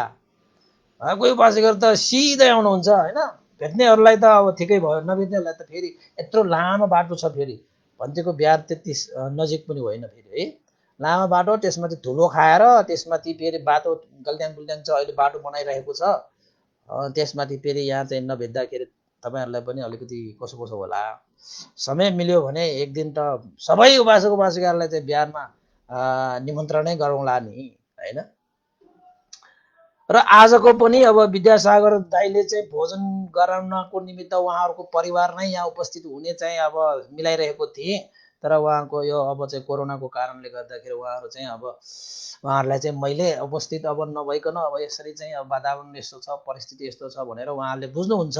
त्यो बुझेको कारणले गर्दाखेरि आज चाहिँ हामी अब भोजन दान गर्नु हुँदाखेरि चाहिँ हामी अनलाइनमा गर्छौँ आज हामी, है। मैले कतिको उपासक उपासिकाहरूलाई यसरी अनलाइनबाट होइन यसरी चाहिँ भिडियो कलबाट आशीर्वाद पनि दिने गरेको छु। कतिलाई त मैले भिडियो कलबाट परित्राण गर्ने गरेको छु। त्यसरी पनि हुन्छ नि त, होइन। र त्यही भएर चाहिँ अब हाम्रो विद्यासागर परिवारज्यूहरूलाई पनि धेरै धेरै साधुवाद।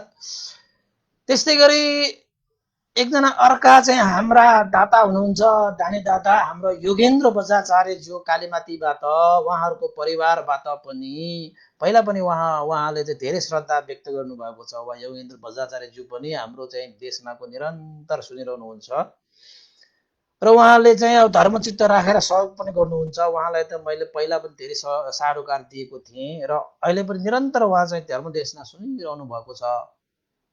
उहाँलाई धेरै धेरै साधुवाद पनि छ। र आज कार्तिक 1 गतेको दिन पारेर उहाँले पनि दिवंगत हुनुभएका पिता ज्ञान रत्न बज्राचार्य आफ्नो पिताको गुण स्मरण गर्नु भएर उहाँले पनि आफ्नो पिताको सुगति र निर्वाण कामना गर्दै परित्राण गर्ने र साथै पुण्यानुमोदन गर्ने पनि उहाँले श्रद्धा व्यक्त गर्नुभएको छ। र साथसाथै उहाँले चाहिँ पुण्य प्राप्त होस् भन्नुको खातिर उहाँले चाहिँ पहिला जस्तै उहाँ धेरै सहयोग गर्नुहुने उहाँ योगेन्द्र बजाचार्य हुन त मैले चाहिँ भेटिएको त छैन। अब पछि चाहिँ उपासक उपासकहरू धेरै भेटिएला, होइन। अब समय यस्तो भएकोले मात्रै हो। उहाँले पनि 5,000 सहयोग गर्नुभएको छ, आर्थिक सहयोग श्रद्धा व्यक्त गर्नुभएको छ, श्रद्धा सुमन व्यक्त गर्नुभएको छ। उहाँ योगेन्द्र बजाचार्य परिवार कालीमातीका सम्पूर्ण परिवारहरूलाई धेरै धेरै साधुवाद व्यक्त गर्न चाहन्छु र उहाँका दिवंगत पिता ज्ञानरत्न बजाचार्यज्यूलाई पनि पुण्यको अनुभावले सुगति र निर्वाण प्राप्त होस् भन्ने पनि आशिका व्यक्त गर्न चाहन्छु। बिहान त मैले परित्राण गरिदिइसकेको छु र अन्तमा हामी सबै मिलेर चाहिँ पुण्यानुमोदन गर्दाखेरि उहाँहरूलाई पनि पुण्य लागोस् भनेर। किन त भन्दाखेरि बितेर गइसकेकाहरूको लागि हामीले अब गर्न सक्ने भनेकै एउटा हामीले प्राप्त गरेको पुण्यलाई अनुमोदन गर्ने बाहेक अब हाम्रो सामुन्ने कुनै मार्ग नै छैन। त्यसैले चाहिँ हाम्रा पुर्खाहरूले हाम्रो लागि के मात्र गरेर गएन, उहाँहरूको मार्गले नै आज हामी यहाँ छौँ। पुर्खाहरूको गुणलाई हामीले कहिले बिर्सनुहुन्न। माता पिता बाजे बराजु अजी बराजु के छ, होइन। जस चाहिँ हाम्रा पुर्खाहरूको बाटोबाट हामी आएको, पुर्खा नभएको भए हामी यो संसारमा हुने नै थिए। त्यसैले पुर्खाहरूको स्मरण धेरै गर्नुपर्छ। हामीले चाहिँ आफ्नो बाको नाम सम्झिएला, पिता बाजेको नाम मात्र सम्झेला, बराजुको नामसम्म बिर्स्न थालेका हुन्छौँ। तर हामीलाई चाहिँ कयौँ ठुल्ठुला चाहिँ हाम्रो नाटाकुटा नभएका फिल्मका कलाकारहरूदेखि लिएर के कुराहरू चाहिँ सम्झिन्छ। त्यो सम्झिनु पनि राम्रै हो, त नराम्रो भनेको होइन। त्यसरी चाहिँ स्मरण गरे चाहिँ आफ्नो पुर्खाहरूको पनि नाम हामीलाई याद हुनुपर्छ, गुण हामीलाई याद हुनुपर्छ, सबै कुरा हामीलाई याद गर्नुपर्छ। सकेसम्म तपाईँहरूले पनि एकपल्ट आफ्नो पुर्खाहरूको नामहरू चाहिँ लिस्टहरू राख्ने एकचोटि गर्नुहोस् न। उपासक उपासिकाहरू कतिको पुर्खाहरूको नाम तपाईँहरूलाई थाहा छ होला, होइन। किन त भन्दाखेरि ती पुर्खाहरू भनेका हाम्रा मार्गहरू हुन्, ती पुर्खाहरू हाम्रा बीजहरू हुन्, बिउ हुन्। उहाँहरू भएकै कारणले हामी भएका हौँ। त्यसैले पुर्खाहरूको लागि हामीले केही न केही गुणानुस्मरण गरेर हामीले धर्मचित्त उत्पन्न गराई पुण्य सञ्चित गरी पुण्य अनुमोदन गर्ने जीवितमान व्यक्तिहरूको कर्तव्य, दायित्व, जिम्मेवारी हो, होइन। बाँचिरहँदाखेरि गर्ने कार्य भनेको पनि छँदैछ, त्यो त कर्तव्य धर्ममा आइहाल्छ। बितेर गइसके पनि हामीले गर्नुपर्छ, स्मरण गर्नुपर्छ। जसको कारणले गुण स्मरण गर्ने बित्तिकै तपाईँको यो मन सफा भएर आउँछ। जुन फिटकेरीको जुन ढुङ्गा छ नि, पानीमा राख्यो भने फोहोरहरू सफा भएर त्यो जल चाहिँ कञ्चन भएर त्यो पिउन लायकको हुन्छ नि। त्यसरी नै हाम्रो मनमा जब जब हामीले गुणहरू चाहिँ स्मरण गर्छौँ, हाम्रो मन पनि हल्का सफा निर्मल विमल भएर आउँछ। त्यसैले सानो से सानो गुणहरू गर्ने व्यक्तिहरूको त स्मरण गर्नुपर्छ भन्दाखेरि हाम्रा पुर्खाहरूको गुण हामीले बिर्सन हुन्छ होला र होइन। त्यसैले मलाई त यो पुर्खाहरूको आमा बुबा बाजे बराजु पुर्खाहरूलाई सम्झिने उपासक उपासिकाहरू देख्यो भने ओहो धन्य गुणहरू स्मरण गर्नुभएको छ भन्ने चाहिँ खुसी लाग्छ कि। यो भनेको के हो त भन्दाखेरि धर्मचित्त वृद्धि भएको देखेर चाहिँ खुसी हुने हो नि त। मुदित भाव भन्छ क्या त्यसलाई। चतुर्ब्रह्म विहारमा मुदित भाव तेस्रो नम्बरको गुण। अरूले गरेको कुशल कर्ममा प्रसन्न हुने स्वभाव, त्यसलाई मुदित भाव भन्छ। त्यो पनि चाहिँ ब्रह्म विहारको एउटा गुण हो, सबैमा हुन सक्नुपर्छ। कोही कोही त त्यो मुदित भाव भएन भने अरूले कुशल कर्म गर्यो भने मन त कट कट कट कट पो दुख्छ त।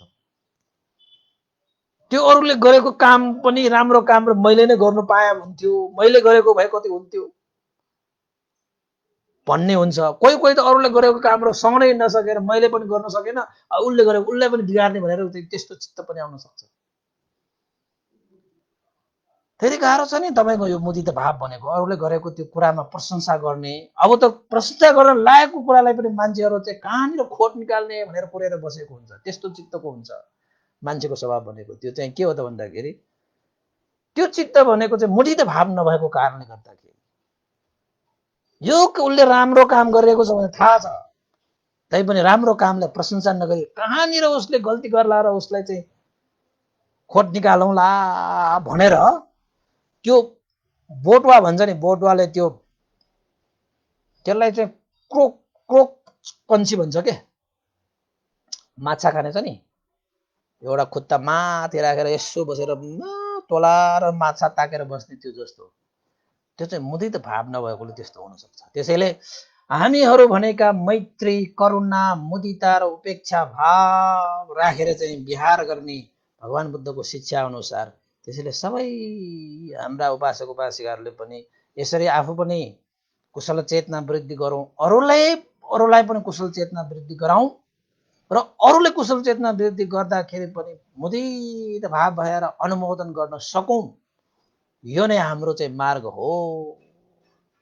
त्यसैले चाहिँ जति पनि यो उपासक उपासिकाहरूले सहयोग गर्नुभएको छ, दान पुण्य गर्नुभएको छ, जति जति चाहिँ कुशल चेतना वृद्धि गर्नुभएको छ, उहाँहरूका पिताहरूको लागि होइन, परिवारको सुख शान्तिको लागि उहाँहरूले जुन चाहिँ दान प्रदान गर्नुभएको छ, उहाँहरू सबैलाई हामीले चाहिँ साधुकार दिनु होला। साधु साधु साधु साधु। र अन्ततः हामी सबै मिलेर आजको जति पनि पुण्य छ, यो पुण्य चाहिँ विशेषतः मेरा गुरु श्रद्धेय गुरुवर ज्ञान पुण्य महास्तवीर लगायत श्रद्धेय गुरुवर साध उपनिता विवंश गुरु लगायत सम्पूर्ण गुरुजनहरू, भित्र गइसकेका गुरुजनहरूप्रति पनि यो पुण्यानुमोदन गर्नेछु। र तपाईँहरूको पनि आफन्त ज्ञाति बन्धुहरू कोही छन् भने उहाँहरूको लागि पनि यो पुण्य लाभ भई उहाँहरूले पनि सुगति र निर्वाण कामना पनि गर्न चाहन्छु। र सम्पूर्ण देवताहरू, अमनुष्यहरू र सत्व प्राणीहरूको लागि पनि यो पुण्य चाहिँ आनुभाव उहाँहरूलाई पनि लागेर उहाँहरूको जीवन पनि हित सुख होस्। र अन्तमा आजबाट तपाईँहरूको चाहिँ विजयादशमी भनेर चाहिँ भनिन्छ होइन, दसैँ भनेर भनिन्छ। यो दसैँको विषयमा, विजयादशमीको विषयमा पनि समय अब यो बोधिसत्वहरूको सकिसकेपछि म देशना गरौँला। यो विजयादशमी भनेको के हो, कसरी आए, कसरी हुन्छ, यो बुद्ध शासनमा विजयादशमीको प्रादुर्भाव कसरी भएका थिए भन्ने विषयमा बौद्ध परम्परा अनुसारको विजयादशमी पनि छन्। अहिले जुन यो चलिरहेको विजयादशमीमा त कहाँबाट के आइसकेको छ। यसरी भन्दाखेरि उहाँहरूको विरोध गरेको जस्तो होला होइन, हत्या हिंसादेखि सारा चिज त त्यसमा त मिसिन आइसकेको छ। यो चाहिँ बिल्कुल चाहिँ यो चाहिँ बुद्ध शिक्षा अन्तर्गत नपर्ने विषयहरू पनि हामी बौद्ध भनिरहेकाहरूले पनि नजानिकन थाहा नपाइकन पाराले आफूहरूले चाहिँ 364 दिनसम्म पालन गरेको यो शीललाई पनि फेरि दसैँ आएपछि त्यो शीललाई चाहिँ एक दिनमा चाहिँ त्यो दसैँको कारणले गर्दाखेरि शील पनि भङ्ग गरेर होइन अकुशल चित्त वृद्धि हुने त्यस्तो अवसर जगाउने कार्यहरू पनि हुन गइरहेको छ। त्यसैले सजग हुनुपर्छ होइन। वास्तवमा यो दसैँ भनेर चाहिँ कसरी भएको हो, यो चाहिँ अशोक महाराजको एउटा कथा छ। अशोक महाराजले चाहिँ अहिंसाको मार्ग अपनाएको दिन, शस्त्र अस्त्र परित्याग गरेको दिन, चक्रवर्ती राजा सारालाई जितेर पनि आफूसँग हारिरहेको त्यो अशोक महाराजले आफैले आफैलाई जित्ने मार्गमा लागेको दिन विजयादशमी बनेको। खोइ कुरा बुझेको। जुन दिन अशोक महाराजले कयौं मान्छेहरूको नरसंहार गरेर, जुन दिन शस्त्र अस्त्र परित्याग गरे, हत्या हिंसाको त्यो मार्ग त्याग गरे, त्यही दिनमा हामीलाई चाहिँ हत्या हिंसाको मार्गमा डोराइरहेको। के यो संस्कार सही होला र? के यस्तो संस्कार तपाईको जीवनमा सुख र शान्ति ल्याउला र? जुन मानव जातिले चाहेको सुख र शान्ति, अमन चैन यस्तो मार्गले ल्याउला र? यो प्रश्न सबैको लागि। मैले तपाईहरुलाई पहिल्यै भनिसके, सम्यक संस्कार भनेको के हो? जुन संस्कारमा शील टुक्रिन्छ त्यो सम्यक संस्कार हुनै सक्दैन। दशैंमा तपाईहरुले चाहिँ हत्या हिंसा गर्नुभयो भने त्यो सम्यक संस्कार बन्दै बन्दैन। त्यो त हामीलाई शासकहरूले लाडेको हो। ल पैसा ल्याऊ, ल मार प्राणीलाई, आफ्नो ढोकामा मासु टास। यो त शासकहरूले गरेको कुरा हो, मान्छेहरूले गरेको चिज, यो बनाएको नियमहरू। कुनै कुनै देवी देवताहरूले बनाएको नियम होइन यो। कसले बनाउँछ यस्ता नियम? त यस्ता नियमहरूलाई त साँच्चै चाहिँ बौद्ध जनहरूले, बौद्धिक व्यक्तिहरूले यस्ता कुराहरूलाई त अशोक महाराजले शस्त्र अस्त्र परित्याग गरेर आफैले आफूलाई विजय गर्ने मार्गमा हिँडे जस्तो हामीले पनि यो विजयादशमीमा त यस्ता हत्या हिंसा अब आइन्दा जीवन उपरान्तसम्म गर्दैन भनेर आफैले आफूलाई जित्ने मार्ग सतीपत्थान विपස්සना भावनामा लाग्नुपर्छ। अनि मात्र बौद्ध हुन्छ नि त। यस्तो कुरा भन्यो भने त फेरि मलाई त फेरि हैन यस्तो हुन्छ कि फेरि यस्तो कुरा गरेर के गर्ने? भन्दैहरूले जति बोलिरहे पनि खै कुरा बुझेको खै। गाह्रो छ, तर प्रयास चाहिँ जारी भइरहेको छ। पहिला भन्दा त धेरै हत्या हिंसा, अब कोरोनाको कारणले गर्दाखेरि नि कति ठाउँमा त यसपालि चाहिँ दशैंको त्यो हत्या हिंसा नगर्ने रे, त्यो कार्यक्रम पनि स्थगित भयो रे, सूचनाहरू पनि प्रकाशित भयो। आहा, प्राणीहरू त कोरोनाको कारणले के हानि भयो, तर कोरोनाको कारणले कति प्राणीहरू पनि बाँचेको रहेछ। त्यसैले के भयो त भन्दाखेरि यो कोरोना आइरहेको पनि यो चाहिँ प्राणी हिंसा नगर भन्न आइरहेको हो कि बुझ्नुस् एकचोटि है। त्यसरी यस्ता कुराहरू गर्यो भने धेरै समय लाग्छ। हेर्नुहोस् है, त्यस्तो कुराहरू गर्यो भने त मलाई फेरि चाहिँ लामो चाहिँ फेरि चाहिँ मलाई त वक्तव्य आउँछ कि फेरि। म त यस्तो कुरामा धेरै लागेको व्यक्ति भएर अब देशनामा फेरि के भनौँ र होइन। यस्तो बोधिसत्वहरूको कुरा होइन, त्याग तपस्याको कुरा त हुन त त्याग तपस्या र हिंसा पनि त्याग्नुपर्छ नि होइन। ल सबैले चाहिँ अब बुझेर लाग्न सकोस्। कुनै दिन त अब यो बोधिसत्वहरूको यो पाँचौँ बोधिसत्व, पाँचौँ छैटौँ कति गयो होइन, अब 4 जना अझ बाँकी छ। त्यो सकेपछि आज त घटस्थापना होइन, फुलपाटीसम्मको अगाडि त यो विजयादशमीको देशना त गर्न पाइएला नि। त्यही अनुसार मैले हेरिरहेको छु। जे होस्, विजयादशमी भनेको चिज शस्त्र अस्त्र परित्याग, हत्या हिंसाको मार्ग छोडेर आफैले आफैलाई विजय गर्ने मार्गमा हिँड्ने, यानि कि धर्म चेतना वृद्धि गरेर लोक उद्धार गर्ने, मैत्री करुणाको मार्गमा हिँड्ने दिन हो त्यो। सबै त्यो शिक्षा अनुसार चाहिँ लाग्न सकोस् भन्ने अन्तमा हामी पुण्यार्पण गरौँ है। धेरै कुरा नगरौँ, सबैले एकचोटि साधुकार गरिदिनु होला। साधु साधु साधु साधु साधु। इदं नो ज्ञातिनं होतु सुखिता हन्तु ज्ञातयो। इदं नो ज्ञातिनं होतु सुखिता हन्तु ज्ञातयो। इदं नो ज्ञातिनं होतु सुखिता हन्तु ज्ञातयो। एतावता सम्मेहि सम्भतं पुण्यसम्पदं सर्वे देवा अनुमोदन्तु सर्व सम्पत्ति सिद्धिया एतावता चम्मेहि सम्पतं पुण्य सम्पदं सर्वे सत्तानुमोदन्तु सर्व सम्पत्ति सिद्धिया एतावता चम्मेहि सम्पतं पुण्य सम्पदं सर्वे भूता अनुमोदन्तु सर्व संपत्ति सिद्धिया साधु साधु साधु भवतु सर्वमङ्गलं चिरं तिष्ठतु सद्धम्मो लोको होतु सुखी सदा साधु साधु साधु साधु। आजको दिन सबैको मङ्गलमय होस्, कल्याणमय होस्। भवतु सर्वमङ्गलम्।